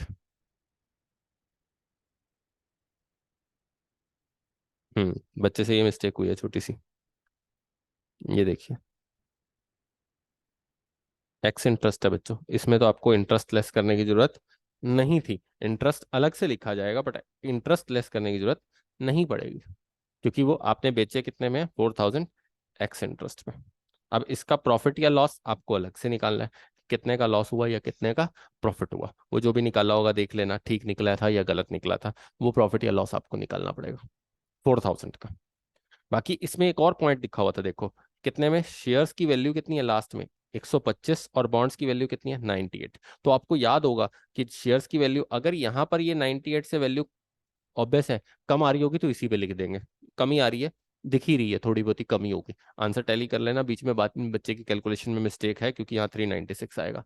तो अब जो कमी आएगी वैल्यू, बट अगर ज्यादा होती तो ऑब्वियस है आपके पास कॉस्ट अगर ज्यादा होगी तो मार्केट वैल्यू कंसीडर होती, तो नोट डालना पड़ता है नीचे से कि हाँ भी मार्केट वैल्यू पे हमने बुक ऑफ एसेट को लिया और बाकी कहाँ बैलेंस ट्रांसफर किया, प्रॉफिट एंड लॉस में। तो ये पॉइंट इसमें आईसीआई ने फिर दोबारा से डाला है, तो ये चीज ध्यान रखनी है। इसके साथ साथ यहाँ भी यही चीज ध्यान रखनी है, यहाँ भी आपको ये निकाल के देखना पड़ेगा, अगर ये कॉस्ट कम है तो कॉस्ट को कंसीडर करेंगे, और अगर मार्केट वैल्यू कम है तो मार्केट वैल्यू को कंसीडर करेंगे। मार्केट वैल्यू 125 रुपये है, वैसे 125 से ज्यादा आपकी कॉस्ट नहीं बनती, कॉस्ट ही कम है, तो नेचुरल सी बात है इसी पे लिखेंगे। बट नोट आपको प्रॉपर डालना पड़ेगा, तभी आपके पूरे मार्क्स मिलेंगे, अदरवाइज मार्क्स मिलने वाले नहीं है। तो ये क्वेश्चन पूरा था आपके पास डिवेंचर का। तो दोबारा रिवाइज कर देता हूँ इस क्वेश्चन में करना क्या क्या था। सिंपल सी बात है, आपने जो भी डिवेंचर शेयर्स खरीदे थे, शेयर्स को ऑब्वियस है आपने किस में डालना था, जो भी परचेज अमाउंट लेके आए थे जितने के भी, साथ में 1500 लेके आए तो उसका आपको डिविडेंड क्या कर देना था, लेस कर देना था, क्योंकि इसी साल परचेज किया और पिछले साल का आपको डिविडेंड मिल रहा है। और प्रॉफिट या लॉस निकालना था जो भी शेयर्स आप बेच रहे हो, और डिवेंचर पे भी वही था कि प्रॉफिट या लॉस निकालना था। तो ये ध्यान रखना। और इसमें एक और चीज भी है, एक्रूड इंटरेस्ट का पॉइंट भी आएगा, 1 महीने का एक्रूड इंटरेस्ट आएगा बच्चों, क्योंकि आपका इंटरेस्ट कब मिलता है बॉन्ड्स पे, 1 मार्च को। तो बच्चे ने किया है वो एक्रूड इंटरेस्ट, ये देखो, ये वाला किया हुआ है एक्रूड इंटरेस्ट, यहाँ पर ये किया हुआ है, ये पॉइंट उसका ठीक है। कैसे किया हुआ उसने, जो 1000 डिवेंचर बचे, ऑब्वियस से 100 रुपए की वैल्यू है, तो कितना आ गया, 1 लाख। उसके ऊपर कितने परसेंट थे, आई थिंक 9% ये बॉन्ड्स की वैल्यू, 9% है बच्चे, 9%, 1 महीने का। तो वो 750 उसने यहाँ पर किया हुआ है। तो वह एक्रूड इंटरेस्ट में आपको डालना होगा, वह इंटरेस्ट का बैलेंस आप यहाँ कंसीडर करेंगे। बट ये जो था आपका प्रॉफिट एंड लॉस, इसका जो निकाला है, जो जितने में बेचा है, वो देखना पड़ेगा। ये 19,000 इसका करेक्ट है या नहीं है, ये तो इंटरेस्ट का था ना 30। तो ये 19,000 इसका करेक्ट है या नहीं है, वो हम चेक कर लेना अपने आप कि ठीक है या गलत है। क्योंकि वैसे 4,000 एक्स इंटरेस्ट पे बिक रहा है, तो ये कितना आना चाहिए था बच्चों, 4,000 इंटू आपके पास, ये देखिए कितने में बिक रहा है, 99 पे। 31 मार्च को एक्स इंटरेस्ट, 1 महीने का इंटरेस्ट लगेगा, और बाकी आपके पास क्या हो जाएगा, इसका लॉस या प्रॉफिट निकल जाएगा। देखते हैं, एक बार निकाल ही देता हूँ। 44,000, 4,000 इंटू 396, और वैल्यू इसकी, इंटरेस्ट कितना बनता है 1 महीने का, 4,000 इंटू 100, 9%। ये तो बिल्कुल ठीक किया बच्चों, 3,000 इंटरेस्ट ठीक है, यहाँ बस 390 पता नहीं क्यों लिख गया ये। कोई कमीशन वगैरह तो नहीं दी, 1 रुपए नहीं। 31 मार्च को सोल्ड किए एक्स इंटरेस्ट पे, बस, कुछ भी नहीं है। पता नहीं बच्चे ने 98 से मल्टीप्लाई क्यों कर दिया, आई थिंक क्योंकि 99 पे ही जाएगा बच्चों, कॉस्ट और मार्केट वैल्यू तो वो तो बचे हुए की आएगी ना, बट उसने 98 पे मल्टीप्लाई क्यों किया मालूम नहीं। बच्चे से गलती हुई है बच्चों, और कुछ नहीं है। सेल वैल्यू बस गलती से गलत ली गई है, प्रॉफिट ठीक है, प्रॉफिट वही 5,000 का फर्क आ जाएगा, 15 आएगा बच्चों इसका प्रॉफिट, एक बार चेक कर लेना। ये क्वेश्चन था आपका इन्वेस्टमेंट वाला। आ जाइए, सेकंड क्वेश्चन आपका ओवर हुआ। अब आ जाइए थर्ड क्वेश्चन। अब ये थर्ड क्वेश्चन जो आया ना, ये ध्यान से पढ़ना, ये ही है क्वेश्चन, मैं इसकी कराने के लिए ही बैठा हूँ। डिपार्टमेंटल का थोड़ा सा अलग क्वेश्चन आया, जरा ध्यान से समझना कि क्या पूछना चाह रहा है आईसीआई और है क्या इस क्वेश्चन में। अब देखो इसमें क्या कहा हुआ है आईसीआई ने, ये क्वेश्चन ना बच्चों हमारी बुक के अंदर 5.16 पेज नंबर पे 15th नंबर क्वेश्चन है, बिल्कुल same I to J J to K। जिसने क्लास मेरी लगा रहा है वो बच्चा ने एक चीज ध्यान रखना, ये क्वेश्चन जरूर करके जाना, I to J J to K। But उस वो क्वेश्चन इस क्वेश्चन से थोड़ा सा अलग है। वो क्वेश्चन में क्या है कि ए बी को माल देता है, बी सी को माल देता है, बट 100% क्लोजिंग स्टॉक में उसका पार्ट नहीं होता। हम उसमें क्लोजिंग स्टॉक का पार्ट निकालते थे कि कितना कंटेंट रेशो है उसका। फॉर एग्जाम्पल, ए ने माल दिया बी को, बी ने माल दिया सी को। तो ए के क्लोजिंग स्टॉक में तो किसी का भी पार्ट नहीं है, बट बी के क्लोजिंग स्टॉक में किसका पार्ट होगा, ए का। तो हम कंटेंट रेशो निकाल लेते थे कि ए का कितना माल हमारे पास आया, और बी के पास टोटल क्लोजिंग स्टॉक जो बचा है उसमें से ए का कंटेंट कितना है। तो वो हमें निकालनी पड़ती थी content ratio, I to J वाली कंटेंट रेशो हमने निकाली है, क्वेश्चन अच्छी तरह से क्लास में कराया। बट इसमें क्वेश्चन में क्या कह दिया हुआ देखो, ध्यान से पढ़ना। A to B, 100% production to the B, कहाँ जा रहा है, ए माल भेज रहा है किसको, बी को, और 100% प्रोडक्शन ए का किसके पास चला जाता है, बी के पास चला जाता है। क्वेश्चन आसान करके दिया इसे, इन्हें टेंशन ना लो। अब बी से कितना जाता है, सारा प्रोसेस होके किसके पास जाता है, ट्रांसफर टू द सी। तो ये टेंशन तो ए से बी पे जा रहा है, बी से सी, बट कंटेंट रेशो वाला कंसेप्ट कहाँ आता है वो बताता हूँ। अब क्वेश्चन में आपके पास ओपनिंग स्टॉक भी गिवन है तीनों का, कंजप्शन ऑफ मटेरियल भी गिवन है, वेजेस भी गिवन है क्वेश्चन के अंदर, क्लोजिंग स्टॉक भी गिवन है, ऑब्वियस है। अब सेल्स भी बता रखी है, सेल्स सिर्फ सी की बता रखी है, क्योंकि माल ही सी बेचता है, क्योंकि माल सारा कहाँ चला जाता है, ए से बी पे, बी से सी पे। तो सी बेचेगा सारा माल, ना तो ए बेचता ना बी बेचता। सी के ही रास्ते में माल पहुंचता है, एक प्रोसेस अकाउंट की तरह बच्चों। जैसे कॉस्टिंग में हम प्रोसेस पढ़ते हैं ना कि आखिरी वाला जो बेच रहा है, तो वही चीज यहाँ पे ए से जितना माल बनाओगे, opening plus purchases plus wages और माइनस क्लोजिंग और प्लस प्रॉफिट जोड़ के सारा किस पे ट्रांसफर कर दोगे, बी पे। फिर बी पे जितना भी बनाओगे सारा आपके पास opening plus closing plus GP करके, उसके बाद जितना भी माल ट्रांसफर होगा वो किस पे चला जाएगा, सी पे। सी सिर्फ क्या करेगा, ऑब्वियस ओपनिंग प्लस वेजेस डालेगा प्लस उसके बाद क्लोजिंग माइनस करेगा और सेल लिख देगा, वो उसका जीपी निकल जाएगा। ये प्रोसेस की तरह बनाना है, बिल्कुल वैसे ही वैसे ही। आगे देखिए इस क्वेश्चन में और क्या कहा हुआ है। अब देखो नंबर ऑफ एम्प्लॉइज, तुम कहोगे सर ये नंबर ऑफ एम्प्लॉइज कहाँ से आगे, कॉस्टिंग पढ़ा रहे हैं। देखो क्या कहा हुआ है, नंबर ऑफ एम्प्लॉइज कुछ नहीं है, सैलरी दे रखी है बच्चों तीनों डिपार्टमेंट की। तीनों डिपार्टमेंट की एक दे दी, एम्प्लॉइज दे रखे, तो इस रेशो में तीनों डिपार्टमेंट में डिवाइड करना होगा, तभी ऑब्वियस जीपी निकलेगा। अब इससे पहले तो जीपी निकलने वाला नहीं है। तो कहीं ना कहीं आपको नंबर ऑफ एम्प्लॉइज में ही किसको बांटना होगा, सैलरीज को बांटना होगा। उसके बाद रेंट पेड, ऑब्वियस है किस में बांटना होगा, स्क्वायर फीट एरिया में। Depreciation, value of machinery use में। बट अब देखो इंटरेस्ट ऑन लोन, इसके बारे में तो कुछ कहा ही नहीं ना, ऊपर ऑपरेशन बताया। बट तो इसको बच्चे जनरल पी एंड एल में लेके जाते हैं। ज्यादातर इंटरेस्ट ऑन लोन किसकी आइटम होती है, जनरल पी एंड एल। और कहा भी हुआ है क्वेश्चन में, देखो लास्ट में कहा हुआ है आपको, आपको क्या बनाना है, इसका ट्रेडिंग पी एंड एल और जनरल पी एंड एल साफ कह दिया। तो जनरल पी एंड एल में इसके इंटरेस्ट ऑन लोन को इकट्ठा डालना। अब डिपार्टमेंट में और क्या कहा हुआ है, ध्यान से देखना। A is transfer to the B at a cost of a margin of 40%। मतलब ए की कॉस्ट अगर 100 पड़ती है तो बी को 140 मिलेगा, वो 100 प्लस 40%। अब बी ट्रांसफर करता है सी पे at a cost of a margin of 25%। तो बी की कॉस्ट अगर 100 पड़ती है तो वो कितने पे ट्रांसफर करता है, 25% जोड़ के कितने पे, 125 पे। तो ध्यान रखना कि दोनों का मार्जिन अलग अलग है, पहले वाले का मार्जिन 40% है, दूसरे वाले का मार्जिन 25% है। Stock of each department is valued at respective department, opening and closing of B and C, 100% stock transfer to the A and B respectively. अब ये लाइन सबसे बड़ी थी, यही समझने वाली थी पूरे क्वेश्चन में। बच्चों से गलती हुई होगी तो यही हुई होगी, बच्चे ये चीज कंसेंट को निकाल गए, या कईयों ने तो करा ही नहीं होगा, ये मेरे को लगता है, क्योंकि सब लोग सोचते हैं कि इंटर प्रोसेस वाला, ये इंटर ट्रांसफर वाला बहुत कम क्वेश्चन आ रहा है, आईसीआई ने तो मॉड्यूल में से भी निकाल दिया। बच्चों के दिमाग में हो सकता है कि टीचर तो क्लास में कराते हैं बट मॉड्यूल में से निकाल दिया तो हम ना ही करके जाए। तो ऐसा नहीं है बच्चों, करके जाओ, क्योंकि अभी आईसीआई का कोई भरोसा हमें पहले भी नहीं है, और मैं हर बार कहता हूँ आईसीआई का भरोसा नहीं है। ये 95 का क्वेश्चन है, नवंबर 95 का, जो I2J वाला मेरी बुक में डला हुआ है, और इसके साथ साथ नवंबर 04 का, नवंबर 2004 का। तो सोचो तब का क्वेश्चन फिर दोबारा से उठा लिया। तो आईसीआई का कुछ भरोसा नहीं है बच्चों, 20 साल बाद भी क्वेश्चन उठा के बैठ जाता है। तो मैं बार बार बोलता हूँ कि हमेशा आईसीआई पिछले क्वेश्चन उठाता है, और इसको उठाया करो। मैं तुम्हारे लिए इसीलिए ये पेपर डिस्कस कर रहा हूँ, और कॉस्टिंग का भी करूंगा एक एक, कि भाई तुम पिछले क्वेश्चन सारे के सारे करके जाया करो, कुछ भी छोड़ो मत। बुक इसीलिए दी जाती है। और अब देखो, अब आपके पास यहां पर कह रहा है ओपनिंग और क्लोजिंग डिपार्टमेंट बी और C compromise 100% stock transfer to the A and B respectively. मतलब दोनों का ओपनिंग और क्लोजिंग में 100% मटेरियल पिछले वाले का होगा। मतलब ध्यान से सुनना प्लीज, इसको ही बताने के लिए बैठा हूं मैं। हमारे पास जो क्वेश्चन हमने बुक में किया है वो क्या था, आई से जे पे जा रहा है, ये आई है, ये जे है, और जे से के पे जा रहा है। पर जब हम जे का क्लोजिंग निकालते हैं ना, तो हम ये मानते थे कि जो आई का रेशो है ना, मान लो आई से माल ट्रांसफर होकर आया 30,000, सेम बुक में क्वेश्चन 30,000 ऐसे ही दिया हुआ, और यहाँ जे कितने का माल बना रहा है, 60 का। तो 60 में से 30 की रेशो कितनी होगी, मतलब 50% है। तो इसका मतलब आई का क्लोजिंग स्टॉक भी कितने का होगा, इसमें जे के पोर्शन में 50% होगा। आई का भाग भी कितना होगा इसमें, 50% होगा। क्योंकि ऑब्वियस आई से माल ही कितने का आया है, 30 का आया है। कुछ जे ने फिर कंट्रीब्यूट खुद किया, और जे ने टोटल माल बनाया 60 का। तो ऑब्वियस है कंसेंट रेशो उसकी कितनी बन गई, आई से जे पे आने की कंसेंट रेशो बच्चों कितनी बन गई, 50% बन गई। ये आई से जे वाला क्वेश्चन हमने क्लास में डिस्कस किया पूरे अच्छे ढंग से। बट अब यहां पर आईसीआई ने क्या लिख दिया, ए से बी और बी से सी। आईसीआई कहता है कि बी के पास जो स्टॉक पड़ा है ना, चाहे ओपनिंग पड़ा है चाहे क्लोजिंग पड़ा है, उसमें ए का 100% पार्ट है।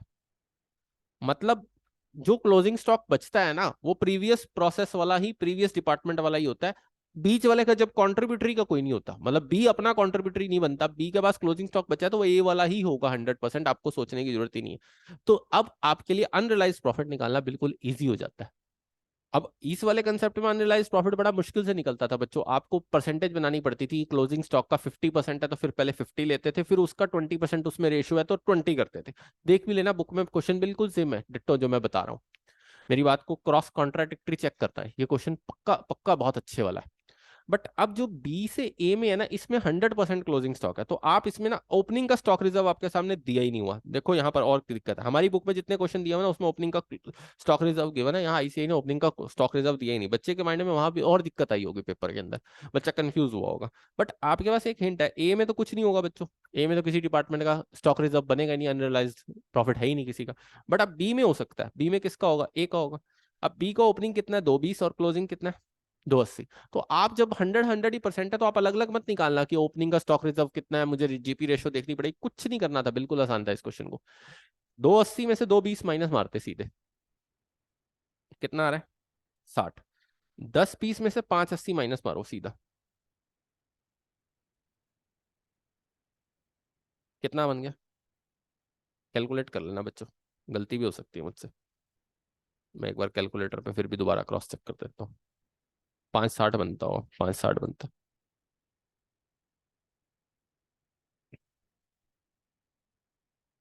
ये अब ये 10 20 और 5, अब 560 के ऊपर ऑब्वियस है, 560 में बी का स्टॉक भी होगा और ए का भी होगा। बट और जो 60 है डिपार्टमेंट बी का ओपनिंग और क्लोजिंग माइनस करके, इसमें सिर्फ प्रॉफिट किसका होगा, ए का होगा। तो बस आपको यही निकाल के अलग से दिखा देना है, और ये निकालना कैसे ये बता देता हूँ, बिल्कुल सिंपल। अब ये समझ में आया कि दोनों का ओपनिंग माइनस क्लोजिंग कर लेना अनरियलाइज निकालने के लिए, क्योंकि ओपनिंग का अनरियलाइज रियलाइज प्रॉफिट कहाँ लिखते थे, credit side general P and L के। क्लोजिंग का कहाँ लिखते थे, अनरियलाइज प्रॉफिट कहाँ लिखते थे हम, ऑब्वियस डेबिट साइड। तो हम सीधा डेबिट ही लिख देंगे ना जनरल पी एंड एल के, बात ही खत्म है। क्लोजिंग बड़ा है दोनों में और ओपनिंग छोटा है, तो हम निकालते ही नहीं ओपनिंग का, वही ऐसे ही नहीं किया होगा, देख लेना अब जब आंसर आएगा तो वही करेगा ऐसे ही। तो आप क्या करना, सिंपल सी बात है, बी में से बी का क्लोजिंग माइनस ओपनिंग कर लो और सी का भी क्लोजिंग माइनस ओपनिंग कर लो, अनरियलाइज सीधा सीधा निकल जाएगा, आपके लिए दिक्कत नहीं रहेगी। अब देखो इसको निकालना कैसे।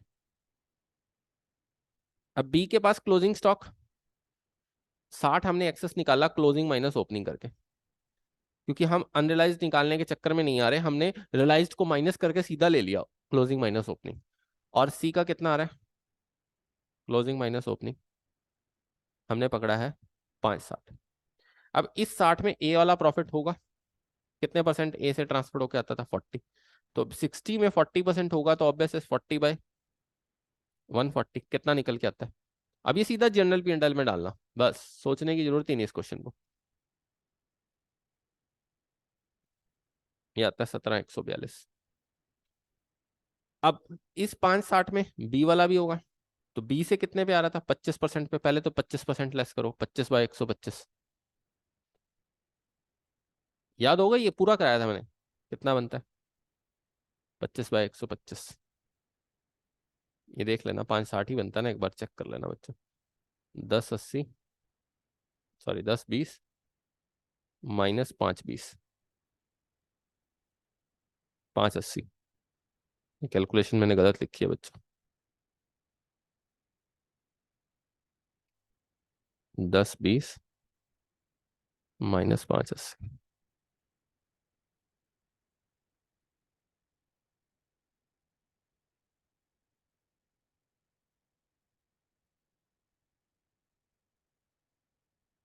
440।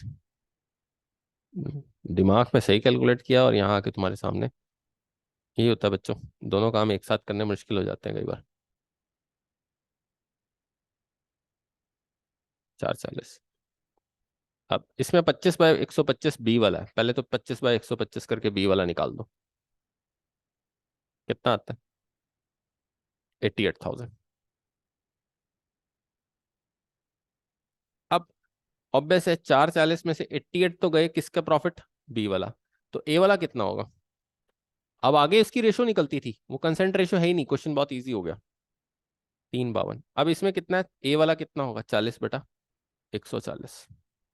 बहुत ईजी हो गया ये क्वेश्चन, बट आईसीआई ने बच्चों को घुमा दिया होगा बस। कितना आता है, 1,05,71। तो अब ये दोनों आप क्या कर लोगे, ये तीनों आप कहाँ लेके चले जाओगे। तो ऑब्वियस है सी का अनरियलाइज प्रॉफिट कितना आएगा, 88 प्लस 1,00,000, और बी का कितना आएगा,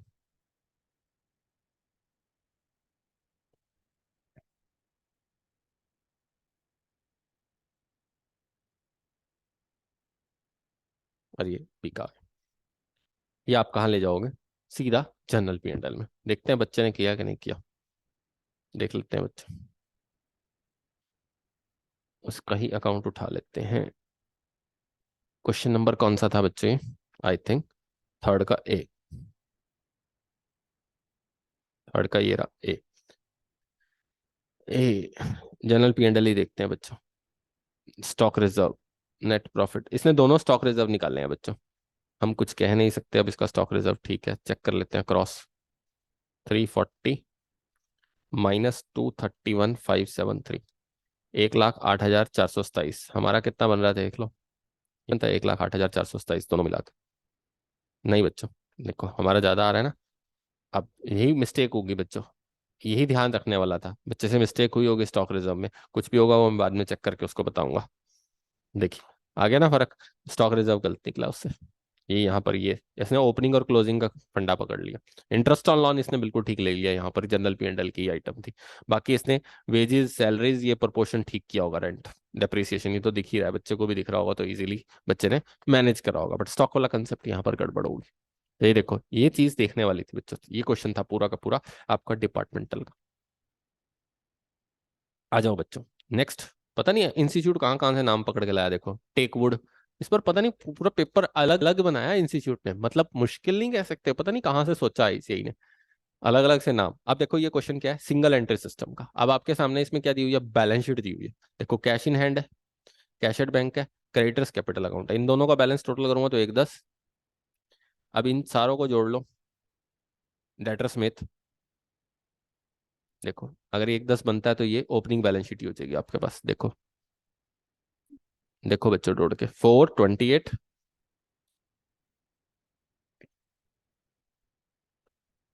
और 35 20 प्लस 23। देखिए आपके पास 4,000 28,000 35 20 23 110 ही बन रहा है। तो ये ओपनिंग बैलेंस शीट होगी आपकी। ये देखो ओपनिंग बैलेंस शीट तो दी हुई है इस क्वेश्चन में। एक काम तो आपका आसान हो गया। अब क्वेश्चन में क्या दिया हुआ, क्रेडिटर्स वर पेड कितने का, 26,000 कैश और 155 बाय चेक। ठीक है, और 55,000 in cash and 190 for debtors. और सिर्फ क्रेडिट और कैश परचेज, सॉरी क्रेडिट और सेल और क्रेडिट परचेज ही होती है। तो मतलब कैश परचेज वाला तो फंडा ही खत्म है। तो अब आपको परचेज और सेल्स तो आपको अब से डेटर और क्रेडिटर अकाउंट बना के ही निकलेगी, और तो कोई चारा है ही नहीं। एक को पे कैश में 26 किए हैं, और एक को पे कितने में किए हैं, एक 55 क्रेडिटर्स को पे किया, और 55,000 कैश में, और ऑब्वियस डेटर को कितना पे किया, 190। बट इस क्वेश्चन में जो नई चीज है ना, मैं आपको बताता हूँ, इस क्वेश्चन में नई चीज कुछ नहीं है, सिंपल है क्वेश्चन। तो हमने किए हुए हैं ऐसे क्वेश्चन, बहुत किए हुए हैं। बैलेंसेस डेटर का ओपनिंग भी दिया हुआ है, सॉरी और क्लोजिंग भी दिया हुआ है। देखो ये ओपनिंग है, ये क्लोजिंग है, और ये ओपनिंग है, ये क्लोजिंग है। तो डेटर अकाउंट भी बन जाएगा, क्रेडिटर अकाउंट भी बन जाएगा। बच्चे ने बनाया भी होगा डेटर और क्रेडिटर अकाउंट, देख लेते हैं। ये रहा, ये आपके पास डेटर और क्रेडिटर अकाउंट देखते हैं। बैलेंस शीट टैली हो रही है, वैसे हो सकता है बच्चे का क्वेश्चन ये ठीक ही हो।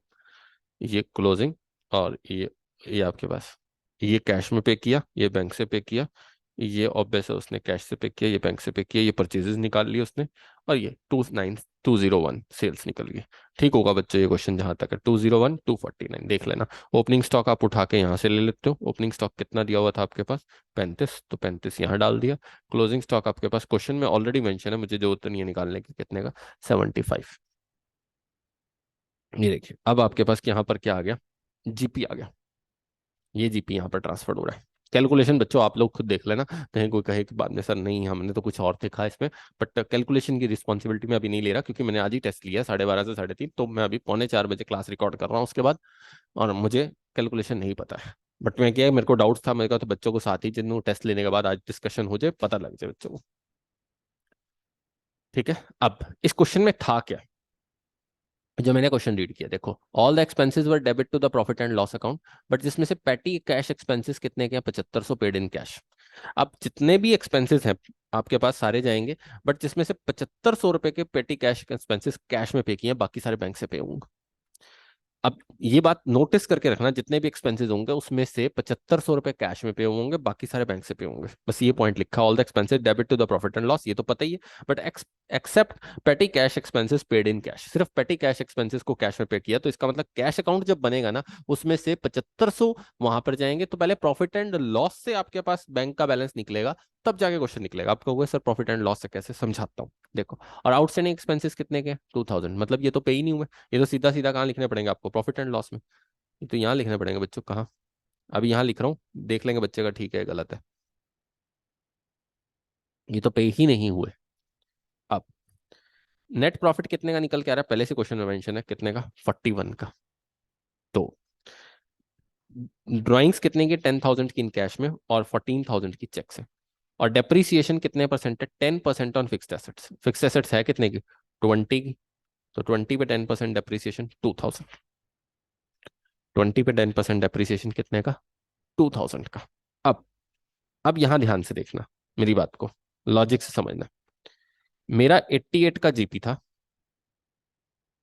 41 का नेट प्रॉफिट था, 2000 मेरे आउटस्टैंडिंग एक्सपेंसेस थे बच्चों, सिर्फ ये चीज समझने की कोशिश करना। और इसके साथ साथ मेरे पास, आपके पास 2000 का मेरा डेप्रीसिएशन था। ये पेटी कैश एक्सपेंसेस थे, सॉरी, ये मेरे आउटस्टैंडिंग एक्सपेंसेस थे, और ये मेरा डेप्रीसिएशन था।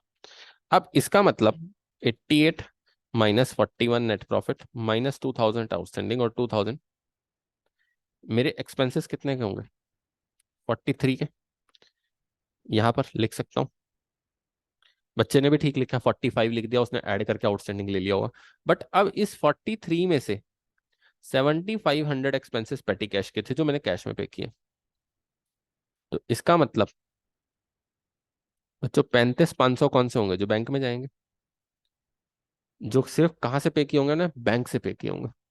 यही चीज समझाने की कोशिश कर रहा हूँ कि एक्सपेंसेस में वो कह रहा है कि जितने भी टोटल एक्सपेंसेस बने होंगे वो टोटल यहां से निकलेगा, क्योंकि आपको एनपी दे दिया, जीपी आपको पता है। जीपी निकालने के बाद एनपी में से माइनस कीजिए, आपके आउटस्टैंडिंग और डेप्रीसिएशन को माइनस करने के बाद जो एक्सपेंसेस बनते हैं उसमें से आप 7500 के एक्सपेंसेस को कहाँ ले जाओगे, कैश के एक्सपेंसेस मान लोगे, पैटी कैश के, और बाकी जो एक्सपेंसेस होंगे वो चेक से मान लोगे। तो देखते हैं बच्चे ने बनाया कि कैश और बैंक अकाउंट, तो देख लेते हैं। ये देखो कैश और बैंक अकाउंट दिया हुआ है, ओपनिंग बैलेंस 4 और 28 दिया हुआ है।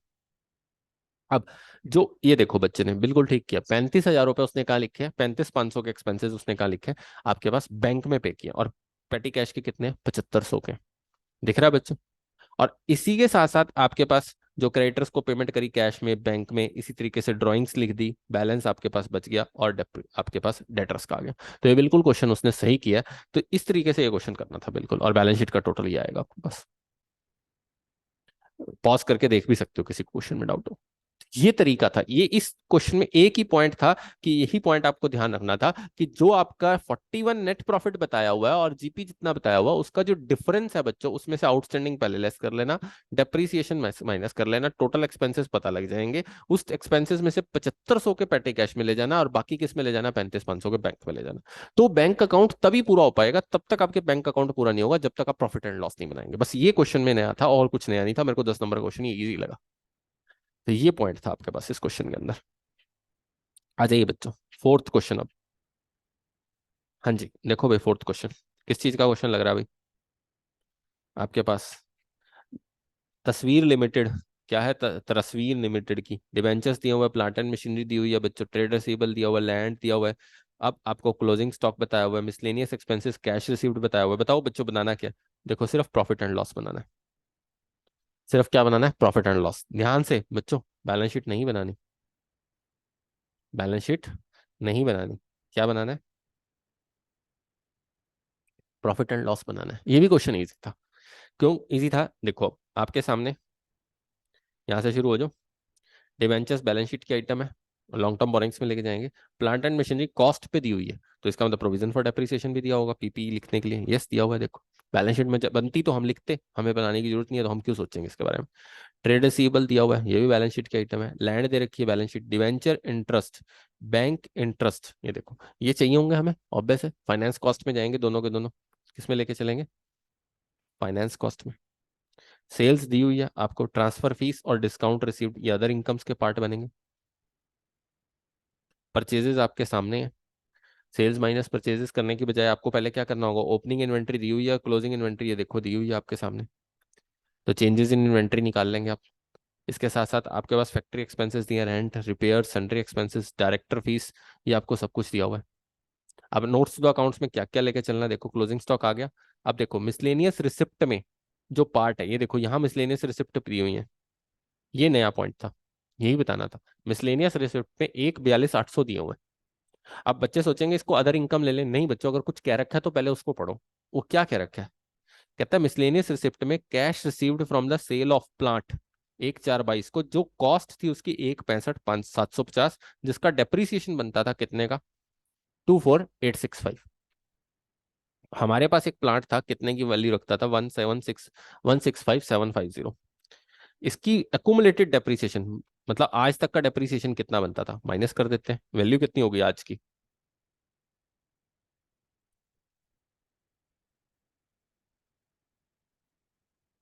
बताइए। अब इसको मैं बेच रहा हूं कितने में, वो मिसलेनियस रिसिप्ट का पार्ट बन गया गलती से, देखो लिखा हुआ है represent cash received from sale of plant, miscellaneous receipt क्या शो कर रहा है गलती से, कैश रिसीव्ड हो गया, तो अब इसको माइनस कर लेंगे। अब बेचा कितने में, इतने में, ये हमारी कॉस्ट बनती थी, तो ये हमारा क्या था, इसका मतलब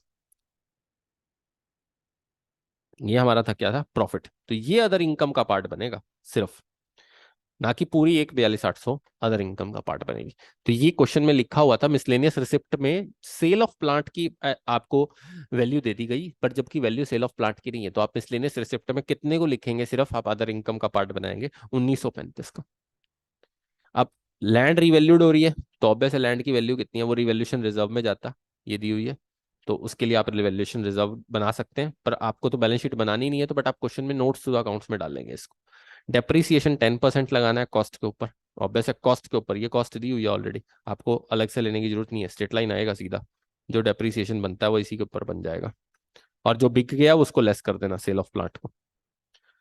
प्रोविजन 25% लगाना है, डायरेक्टर्स डिविडेंड दे रहे हैं 10%, वो भी अगले साल, तो उसको भी शो करने की जरूरत नहीं है, नीचे लिख देना नोट डाल के कि वो अगले साल है, तो हमें शो करने की जरूरत नहीं है, सिंपल प्रॉफिट एंड लॉस बनाना था, ज्यादा बड़ा क्वेश्चन था नहीं, 10 नंबर क्वेश्चन था।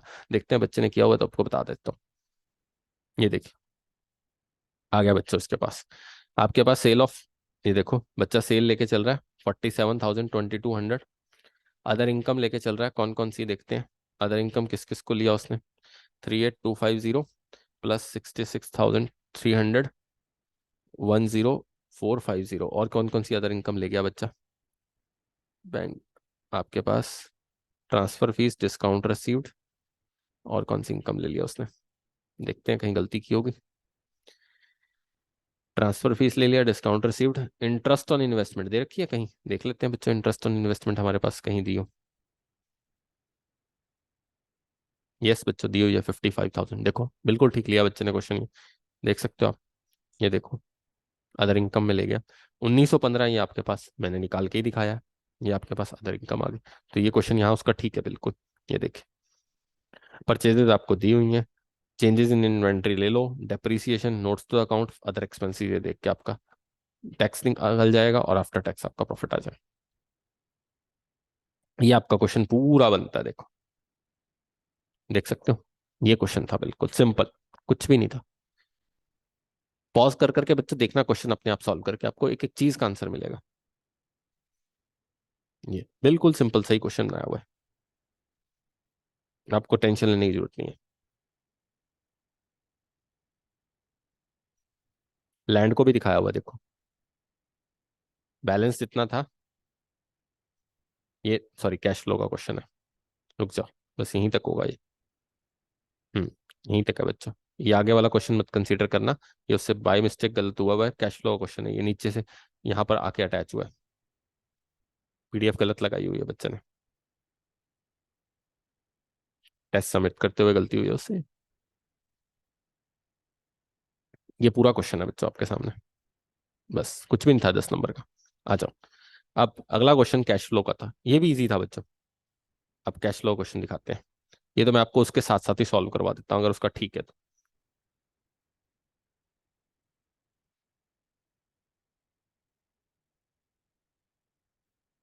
ये रहा बच्चों, ये कैश फ्लो क्वेश्चन है, कैश फ्लो में देखो, अब आपके सामने क्वेश्चन में क्या दिया हुआ है, यहां से शुरू हो जाओ। बिल्कुल सिंपल है, 93 का प्रॉफिट 52 का, 93 माइनस 52। ठीक, अब क्वेश्चन में हिंट पहले से दिए हुए हैं, देखो इंटरिम डिविडेंड पे है 5,000 का, तो पहले ऊपर तो ऐड होगा। Provision for taxation 16,000 current year का, ऊपर ऐड हो जाएगा। क्लियर बताया हुआ है। उसके साथ साथ अब देखिए और क्या क्या दिया हुआ है। अब देखना आपके पास पास और भी कुछ कुछ दिया हुआ है, जैसे गुडविल रिटर्न ऑफ। अब देखो ये गुडविल कितने की है, ये 28, ये 15। ये आप गुडविल रिटर्न ऑफ दी होगी, इसने बच्चे ने ऐड की होगी शायद, आई थिंक। गुडविल भी ली होगी या नहीं, देखो बच्चों। 30,000 तो देखते हैं, डेप्रिसिएशन भी देखते हैं, profit on sale of investment. ये रहा बच्चों अमोर्टाइजेशन ऑफ गुडविल, प्लस कर ली, मिल गया। ऐसे ही करते जाओ, छोटा छोटा। कैश फ्लो ज्यादा मुश्किल नहीं था। कैश फ्लो देख सकते हो, स्क्रीनशॉट लेके भी आप समझ पाएंगे कैश फ्लो को। कैश फ्लो बिल्कुल इजी था, कैश फ्लो में कुछ नया पॉइंट नहीं था। उसके साथ साथ लैंड, हाँ एक पॉइंट था जो मेरे को समझाने को लगता है। लैंड देखो कितने की थी, 6 लाख की। अब क्वेश्चन में लिखा हुआ क्या है, यहाँ पढ़ना। लैंड एक 25 की सोल्ड कर दी, जिसकी कॉस्ट कितने की थी, 6 लाख की थी, और बैलेंस रिवैल्यूड है। देखना ऐसे लिखा हुआ लैंड, ध्यान से देखना बच्चों क्वेश्चन। ये है लैंड। अब 6 लाख में से 1 लाख की बेच दी, तो वैल्यू कितनी बच गई, 5 लाख की बचनी चाहिए थी लैंड की। जबकि लैंड लिखी हुई कितने की है, और वो जो 75 रीवैल्यूड हुई है ना, वो कैपिटल रिजर्व में शो हो रही है। यहाँ 75 बढ़ा दिए, और ये देखो कैपिटल रिजर्व में 75 शो हो रहे हैं। बस ये लैंड है। तो इसका मतलब सेल ऑफ लैंड में आपके पास कितने पैसे आ रहे हैं, 1.25 लाख रुपए आ रहे हैं बच्चों। बताइए, सेल ऑफ लैंड में कितने पैसे आ रहे हैं आपके पास, 1.25 लाख आ रहे हैं। तो ऑब्वियस है, आपने 1 लाख वाली लैंड कितने में बेची है, 1.25 लाख में। तो जब आप सेल ऑफ लैंड लिखेंगे, तो आपके पास जो भी आपका, ये बच्चे ने यहाँ बनाया होगा शायद, इन्वेस्टिंग एक्टिविटीज होगा, दिखा देता हूँ।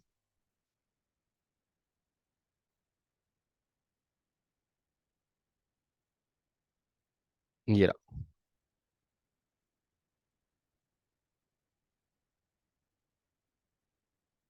नहीं बनाया हुआ।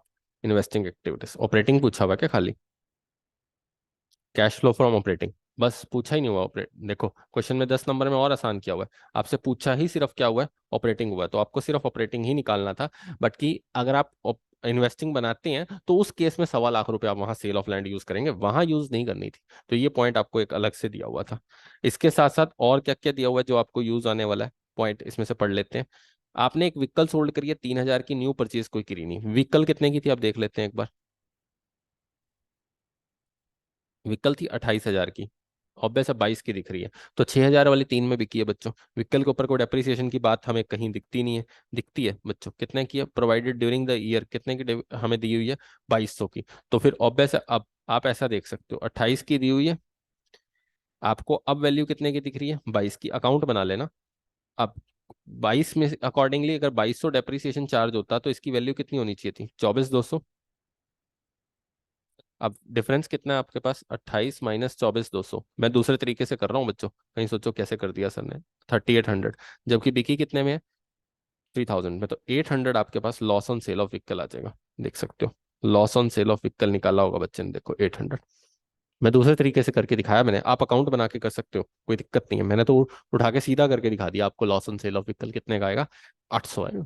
तो इसी तरीके से ये पॉइंट्स होने थे। इंटरेस्ट ऑन डिबेंचर्स देख लो, कहीं लिखा होगा आपका, डिबेंचर से हाफ ईयरली, तो इंटरेस्ट ऑन डिबेंचर भी आ जाएगा ये आपके पास, आपका ऐड हो जाएगा। और स्टॉक वगैरह, बीआर, ट्रेड रिसीवेबल, ये सब कुछ दिया हुआ है, इंक्रीज डिक्रीज आप यूज कर सकते हो, आप निकाल सकते हो, इसमें कोई दिक्कत नहीं आने वाली आपके पास। और इस क्वेश्चन में कुछ भी ऐसा नहीं मुझे लगा कि हाँ समझाने वाला हो कि जो आपको दिक्कत देगा, नहीं। Part of the long term investment sold at A profit of कितने रुपीज का, 8,000 रुपीज के प्रॉफिट पे सोल्ड कर रहे हैं। इन्वेस्टमेंट है कितने की देख लेते हैं, इन्वेस्टमेंट में भी कुछ हो तो। लॉन्ग टर्म इन्वेस्टमेंट 1,10 की है, आज कितने की दिखा रहा है, 60 की।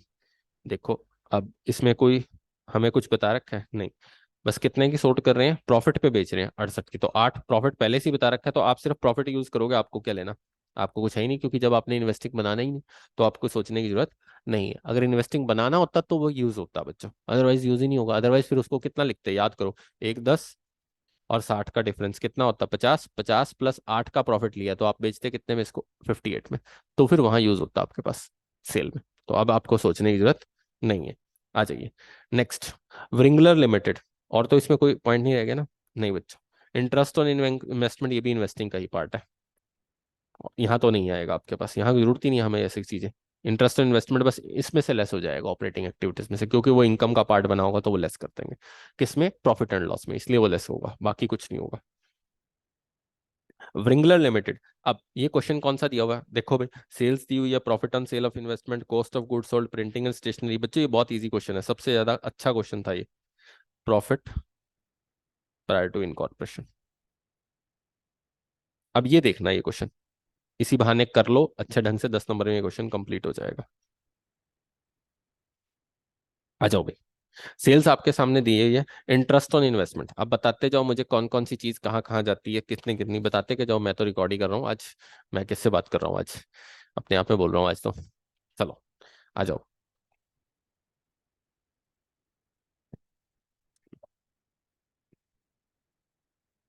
आपके सामने सेल्स गिवन है, cost of good sold given है।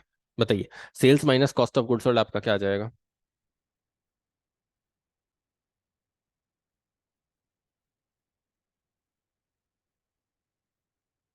ये आपका आ जाएगा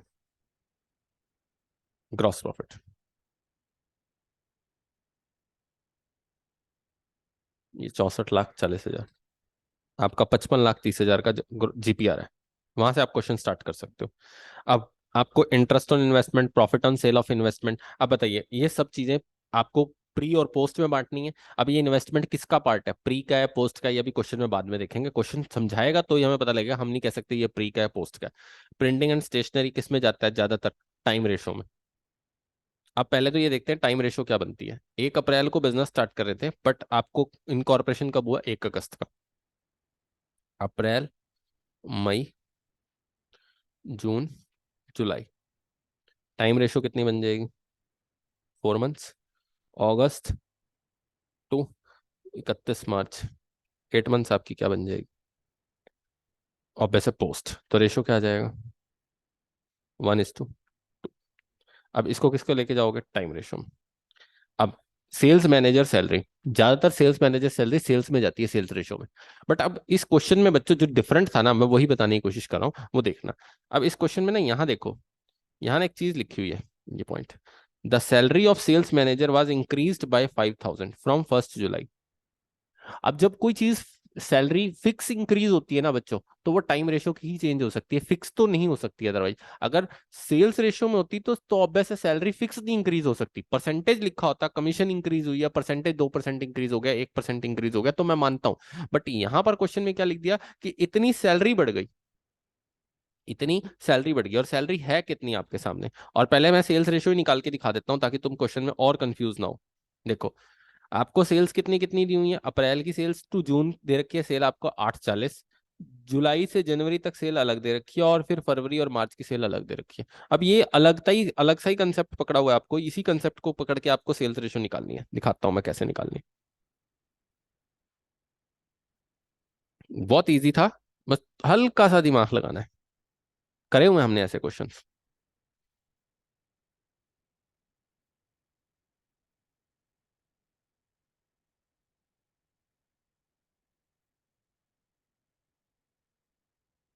आपके सामने आ गया हुआ,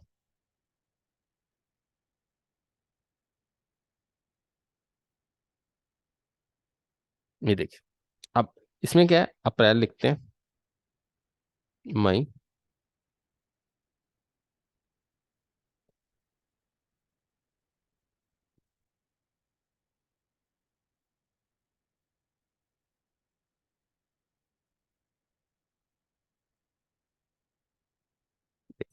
अप्रैल की सेल कितनी है?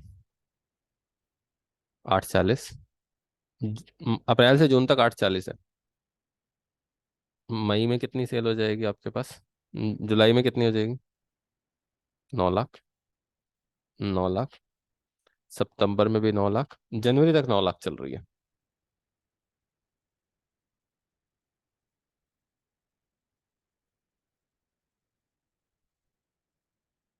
और फरवरी और मार्च की कितनी है?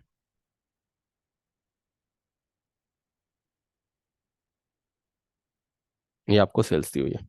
अब अप्रैल से ऑब्वियस है 1 जुलाई तक आपका क्या था, 31 जुलाई तक, 1 अगस्त तक आपका क्या था, प्री इनकॉर्पोरेशन था। तो इस सेल को आप प्री मान लो, इस सेल को सारी को आप क्या मान लो, पोस्ट। तो दोनों का सेल्स रेशियो निकल सकता है, यस निकल सकता है। 840 plus 840 plus 840 plus 9 lakh, 3420, 9 lakh plus 9 lakh plus 9 lakh plus 9 lakh plus 9 lakh plus 1575 plus 1575।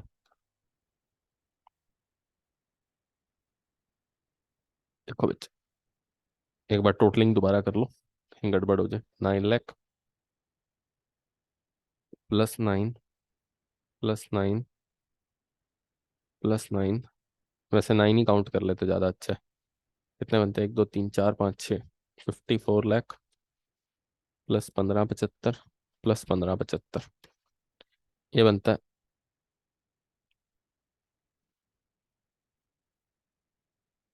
अब इसका रेशो बना लो, 40 से 40 कैंसिल, देखो किस पे कटेगा, 342। ये रेशो बन रहा है बच्चों 25। अब ये सेल्स रेशो बन के आएगी आपके सामने, 171 पे काटो, दोनों पूरे कट रहे हैं। ये आपकी सेल्स रेशो है इस क्वेश्चन के लिए। टाइम रेशो आपने निकाल ही ली, कितनी, 1:2। अब क्वेश्चन सबसे पहले पूछा क्या हुआ है, यही पूछा हुआ है सबसे पहले तो, कैलकुलेट सेल्स रेशो और टाइम रेशो, वो तो आपने निकाल ली। अब आगे स्टेटमेंट बनानी है इनकी। देखो अब यहाँ से हमारी ये sales ratio time ratio complete हुई। अब देखते हैं किसमें क्या क्या बांटना है। आपने जीपी निकाल लिया, सेल्स से, आप देखो सेल्स मैनेजर कितना है, 81,000, बट मैंने क्या कह दिया कि सैलरी मैनेजर की बढ़ रही है, कब से, 1 जुलाई से बढ़ रही है, और इनकॉर्पोरेशन हुआ 1 अगस्त से। अब 1 जुलाई से 31 मार्च तक सैलरी बढ़ेगी कितनी,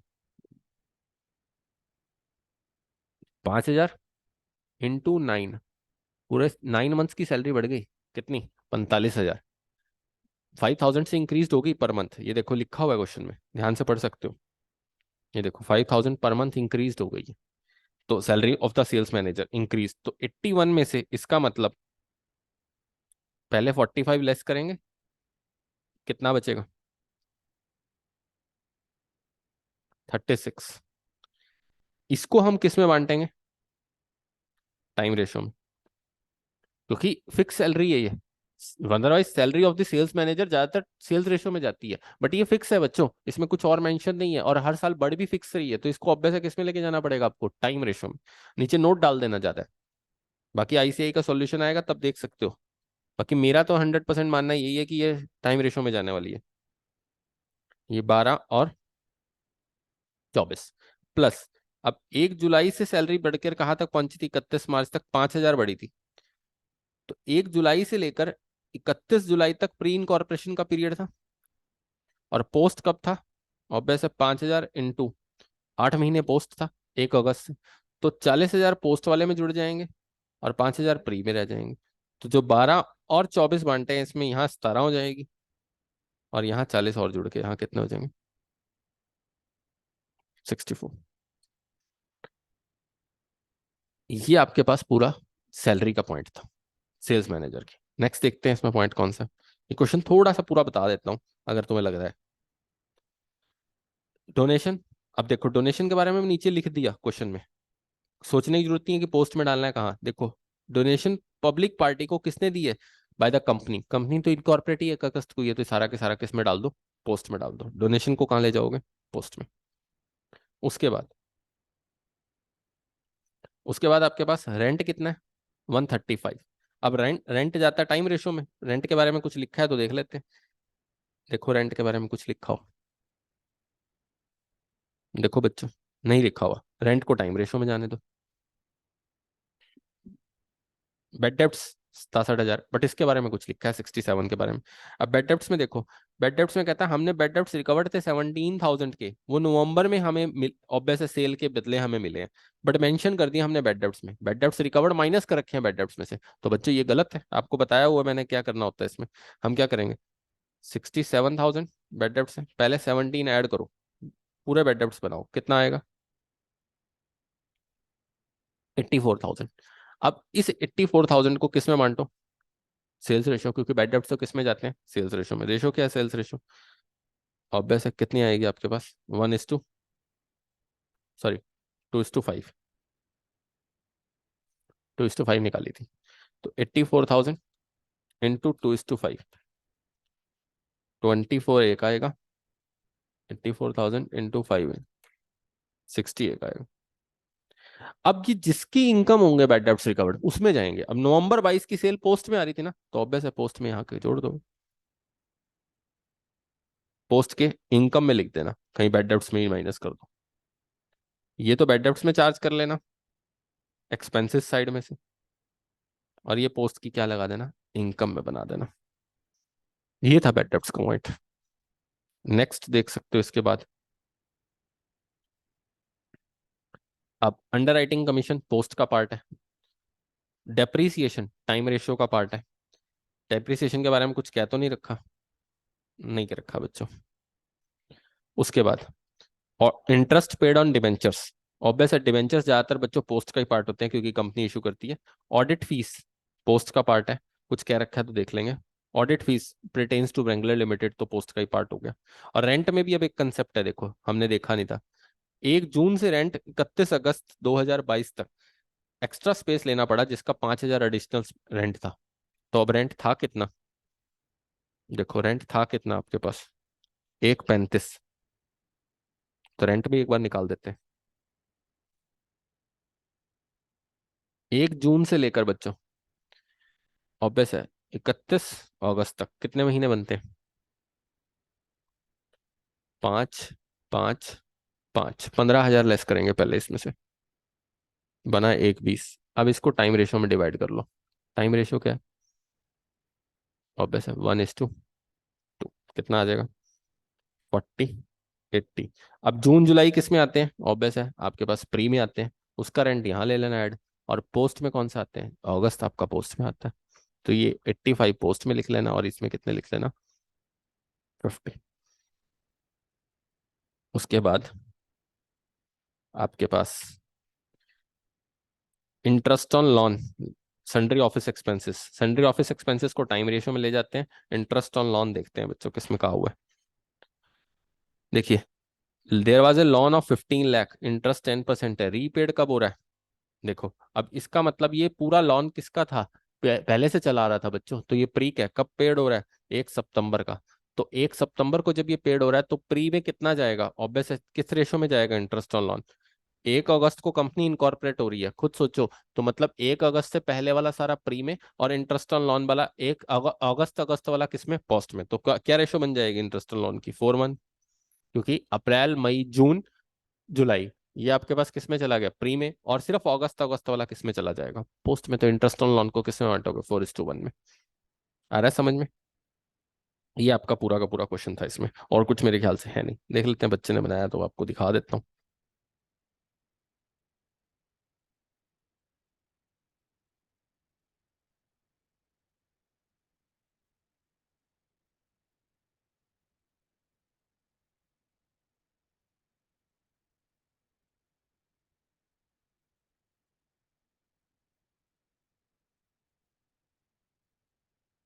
आई थिंक ये क्वेश्चन नहीं किया बच्चे ने, छोड़ा है ये वाला क्वेश्चन। हाँ जी ये छोड़ा क्वेश्चन बच्चे ने। चलें आगे बच्चे, ये क्वेश्चन पूरा प्री और पोस्ट का बनता है। अब आ जाइए नेक्स्ट क्वेश्चन, ये बहुत इजी था क्वेश्चन। ये कौन सा था आपके पास, इंश्योरेंस क्लेम, और 5 नंबर में क्वेश्चन आया, और इस बार हायर परचेस देखो बच्चों उल्टा हो गया, 15 नंबर में आ गया। एक क्वेश्चन छह छोटे छठे नंबर में क्वेश्चन डाल रखा है 5 नंबर का, और एक इसमें भी डाल रखा था, पहले 10 नंबर का हम कर चुके थे। अब ये क्वेश्चन देखो, 24 जुलाई को फायर डक्कर हो रही है, सैलवेज स्टॉक कितने का निकल के आ रहा है, 51,200 का, और जो अभी एडिशन डैमेज सैलवेज है तो कितने का आ रहा है, 30,540। तो दोनों टोटल सैलवेज आपका कितने का हो गया, 81,740। क्लोजिंग स्टॉक आपको ओपनिंग बता रखा है तो आप बना सकते हो ऐसे। ओपनिंग कितना बता रखा है, पिछले साल का क्लोजिंग मतलब ओपनिंग। परचेजेस आपको बता रखी है 2% कमीशन देनी है, पता होगा कमीशन ऐड करते हैं बच्चों परचेजेस में, कितना आता है। सेल्स आपको कितने की बता रखी है। उसके बाद 20% जीपीएस है सेल्स के ऊपर। बहुत इजी था क्वेश्चन ये। एवरेज क्लॉज लगाना है या नहीं लगाना, बस देखना था। बताइए। अब इसके ऊपर आप टोटल कैलकुलेट कर लो कितना आता है क्लोजिंग स्टॉक। और सब्जेक्ट टू द क्लॉज 3000 है, देखते हैं वैल्यू अगर ज्यादा आती है तो क्लॉज लगेगा, नहीं तो नहीं लगेगा।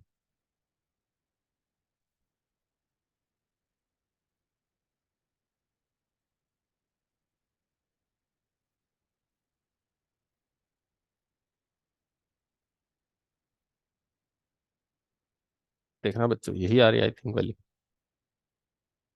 ये आ रही है। अब ऑब्वियस है 3 लाख इसका कम है, तो ऑब्वियस है क्लॉज लगेगा।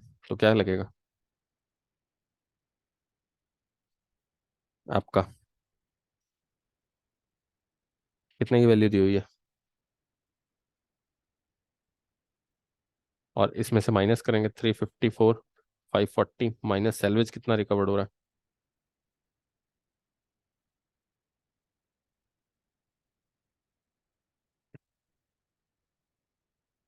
272,800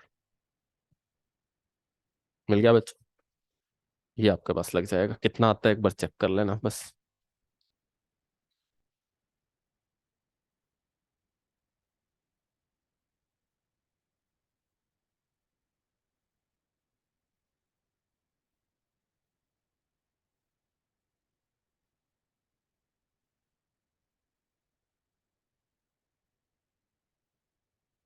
323 के आसपास आ रहा है, एक बार चेक कर लेना।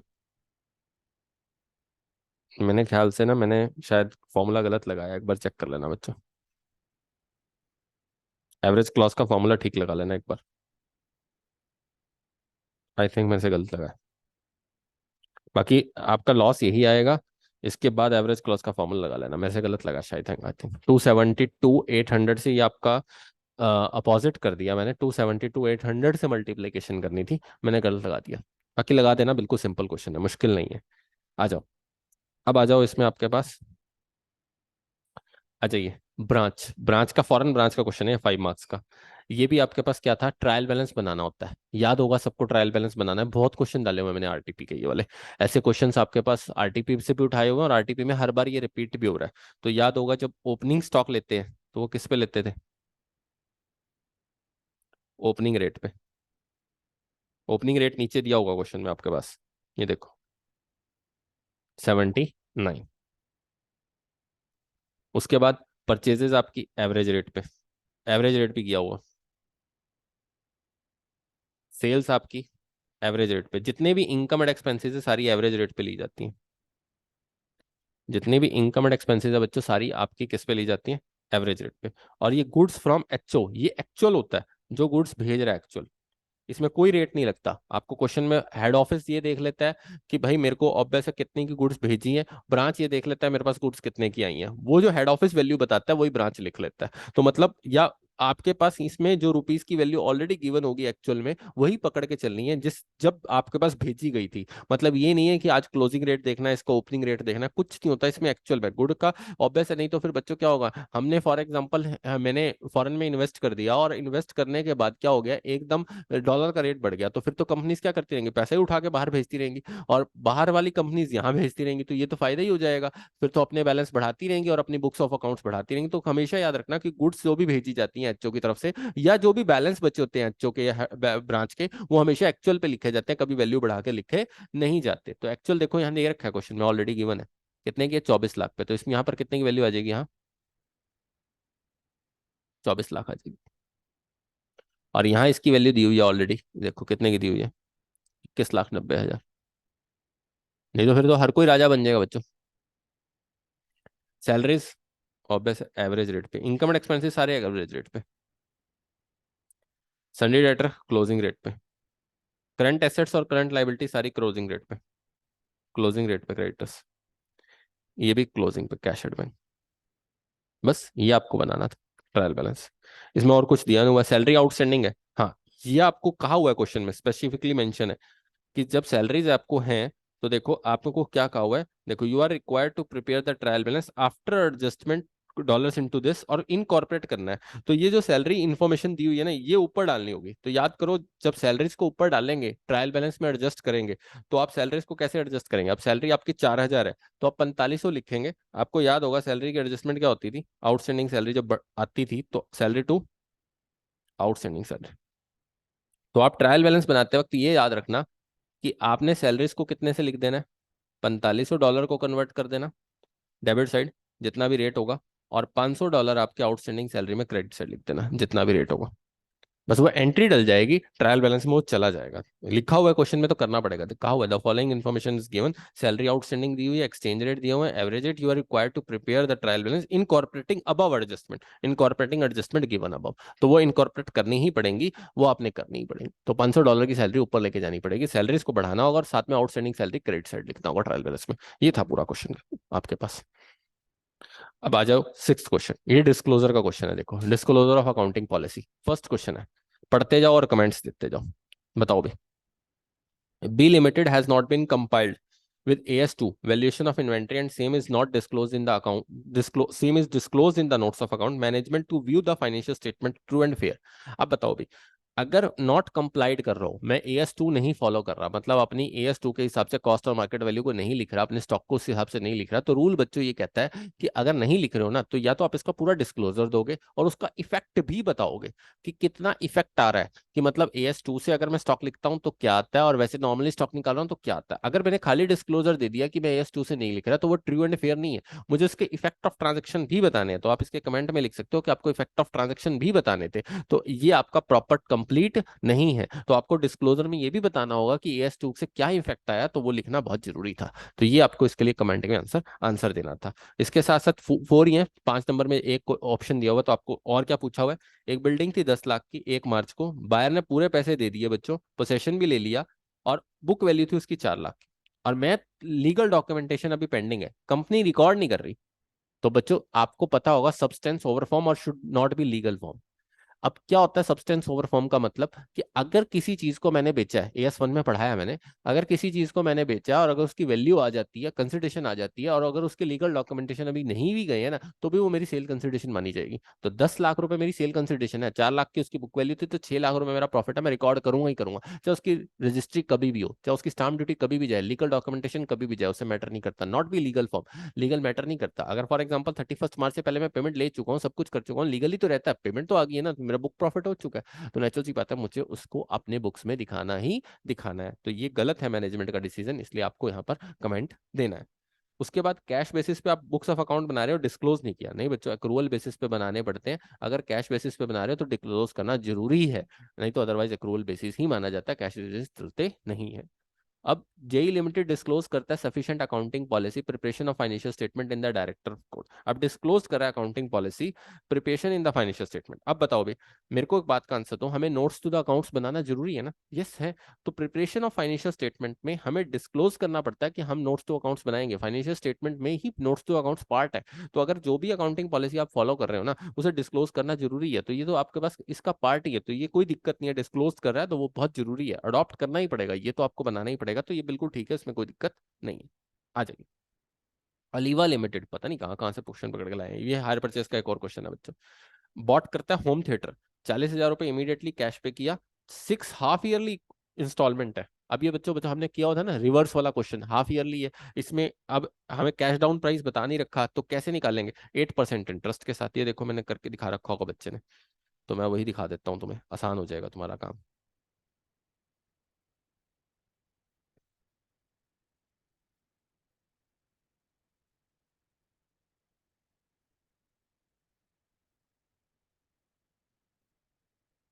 ये रहा बच्चों, ये देखो करके दिखा रखा। हाफ ईयरली है तो ऑब्वियस है 8% है, तो 4% करते जाओगे। अब उल्टा चलना पड़ेगा, 50,000 4/104, जो इंटरेस्ट निकल के आया वो माइनस करोगे, और प्रिंसिपल दोबारा इंस्टॉलमेंट में जुड़ जाएगा। याद करो, कराया हुआ है ये। इसी से आपका कैश डाउन निकलता था। ये तो बिल्कुल सिंपल है, 4/4 जितना निकलेगा, फिर उसके बाद आप इसी तरीके से अपना क्या निकाल सकते हो, कैश प्राइस कितना निकल के आ रहा है इसका, 3,02,107। चेक कर सकते हो, इसका स्क्रीनशॉट ले लेना बाद में,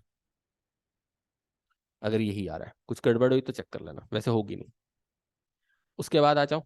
अब ये आपका क्वेश्चन किसका था, डिवेंचर्स प्रीमियम पे इशू किए, रिडीम किए, देखो एंट्रीज चेक कर सकते हो। Bank to debenture allotment, debentures, उसके बाद debenture to premium on redemption of debenture to holder, DRRI 15% create कर देंगे उसी दिन, 30 तक डिवेंचर होल्डर टू बैंक, और फिर बैंक टू DRRI, इन्वेस्टमेंट से पैसा आ जाएगा। नेक्स्ट, अब ये वाला क्वेश्चन अलग था, देखिए एक क्वेश्चन अलग था, ये सिंपल था शेयर्स वाला क्वेश्चन। ये देखिए, ये क्वेश्चन पढ़िए, ये अलग ही क्वेश्चन डाला हुआ था। मिले स्टार्टेड ए बिजनेस 15 लाख की। बच्चों ये फाउंडेशन में मैंने पढ़ाया, पर किसी को याद भी नहीं होगा कि मैंने पढ़ाया फाउंडेशन में।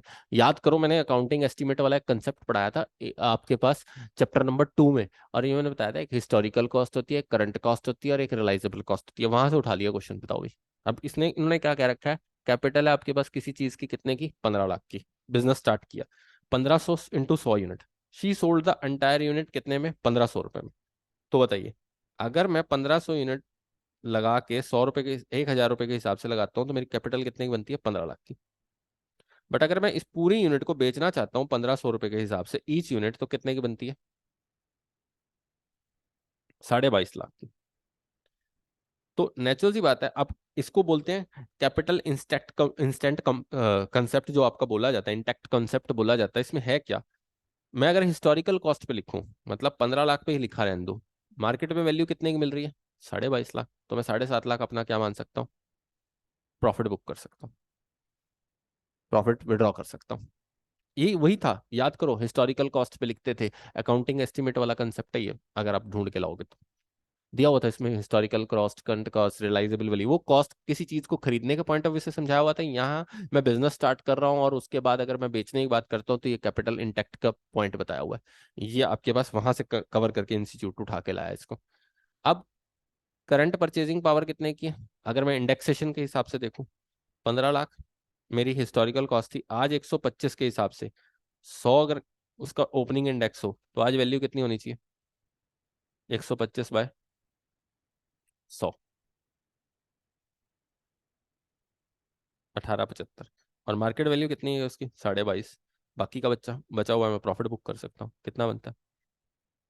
मतलब यही चीज बतानी थी कि कहाँ कहाँ कितना प्रॉफिट बुक कर सकते हो। यहाँ 375 प्रॉफिट बुक कर सकता हूँ मैं अपना।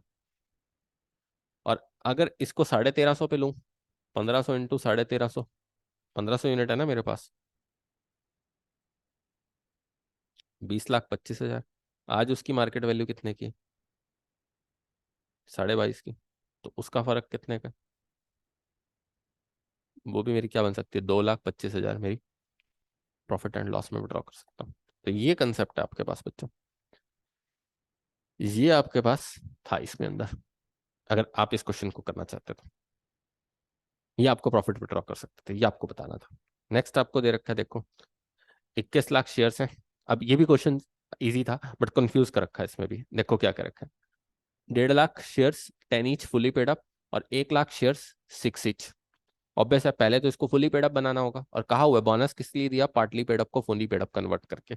तो आप क्या कर सकते हो, 1 lakh shares, 4 fully paid up बनाने हैं, तो 4 रुपए के हिसाब से 4 लाख का आपको क्या देना है, बोनस शेयर इशू करना होगा। बोनस तो इक्विटी शेयर होल्डर देना होगा। कहाँ कहाँ से निकालोगे, जनरल रिजर्व यूज कर सकते हो बच्चों, क्योंकि फ्री रिजर्व यूज करते हैं इसमें सबसे पहले। तो इसमें से ये 4 लाख कहाँ से निकाल लोगे, जनरल रिजर्व से। अब जो फुली पेड अप शेयर्स हैं, उनको bonus share in the same ratio देने हैं, बताया नहीं। तो अब सोचो, जो मैंने आपके पास पार्टली पेड अप शेयर्स कितने थे, 6 लाख के, उनको मैंने 4 लाख बोनस शेयर दे दिया एक तरफ से, उनको फुली पेड अप बना दिया, तो 4/6 ये उनकी रेशो बन गई, मतलब 2:3। तो अब जो फुल्ली पेड अप ऑलरेडी हैं, उनको कितना बोनस दूंगा, तो 1.5 लाख इंटू 10, 15 लाख इंटू 2/3, तो कितना दे दूंगा, ऑब्वियस से डिवाइड कर लेना, 10 लाख रुपए का बोनस दे दूंगा। 10 लाख के बोनस शेयर्स इशू कर दूंगा। और कहाँ से निकाल लूंगा, याद रखना, सिक्योरिटी प्रीमियम में मैं 75,000 यूज नहीं कर सकता, पहले बता रखे हैं। सिक्योरिटी प्रीमियम है कितने के, 220 के। तो इसमें से पूरा नहीं निकाल सकता। और किसको यूज करूंगा, ये भी कहा हुआ है। इसके साथ साथ for issues vendor to scheme of absorption, मतलब there should be minimum reduction in the free reserve. मतलब आप पहले कैपिटल रिजर्व यूज कर लो, सीआरआर यूज कर लो, उसके बाद जनरल रिजर्व पे आना और सिक्योरिटी प्रीमियम यूज करके, बट 75 छोड़ देना सिक्योरिटी प्रीमियम। ये था पूरा कंसेप्ट। 75 क्या कर देना, छोड़ देना सिक्योरिटी प्रीमियम से। सीआरआर यूज कर लेना, कैपिटल रिजर्व यूज कर लेना, फिर उसके बाद कहाँ आ जाना आप, इसमें आ जाना। ये देखो, बच्चे ने करके दिखा रखा होगा, बच्चे ने पहले ही यूज कर लिया, पहले फ्री रिजर्व में से यूज होना था बच्चों बोनस का। और उसके बाद ये देखो, ये आपके पास आपका बच्चे ने निकाला हुआ है 6 लाख का, पता नहीं शायद गलत किया हुआ, आई थिंक 6,60,000 शेयर्स। देखो in the same ratio, same ratio में वो देखना 4:2:3। यहाँ पर ये बच्चे से गलती हुई है देखो, क्योंकि 4 लाख दिए थे हमने 6 लाख वालों को एक तरफ से, तो ना कि 10 लाख वालों को, क्योंकि 6 लाख था ना उनके पास, 2:3 की रेशो बनेगी। तो यहाँ बच्चे से गलती हुई है बच्चे, तो यहाँ 10 लाख आएगा, 2:3 की रेशो बनेगी। ये था पूरा पेपर आपका। आई होप आपको समझ में आया होगा। फिर भी कुछ डाउट्स हुए तो कोई बात नहीं, डिस्कस करेंगे और इसको और अच्छे ढंग से इसका सॉल्यूशन डाल देंगे। कुछ भी होगा तो आप मुझसे बात कर लेना। Thank you very much.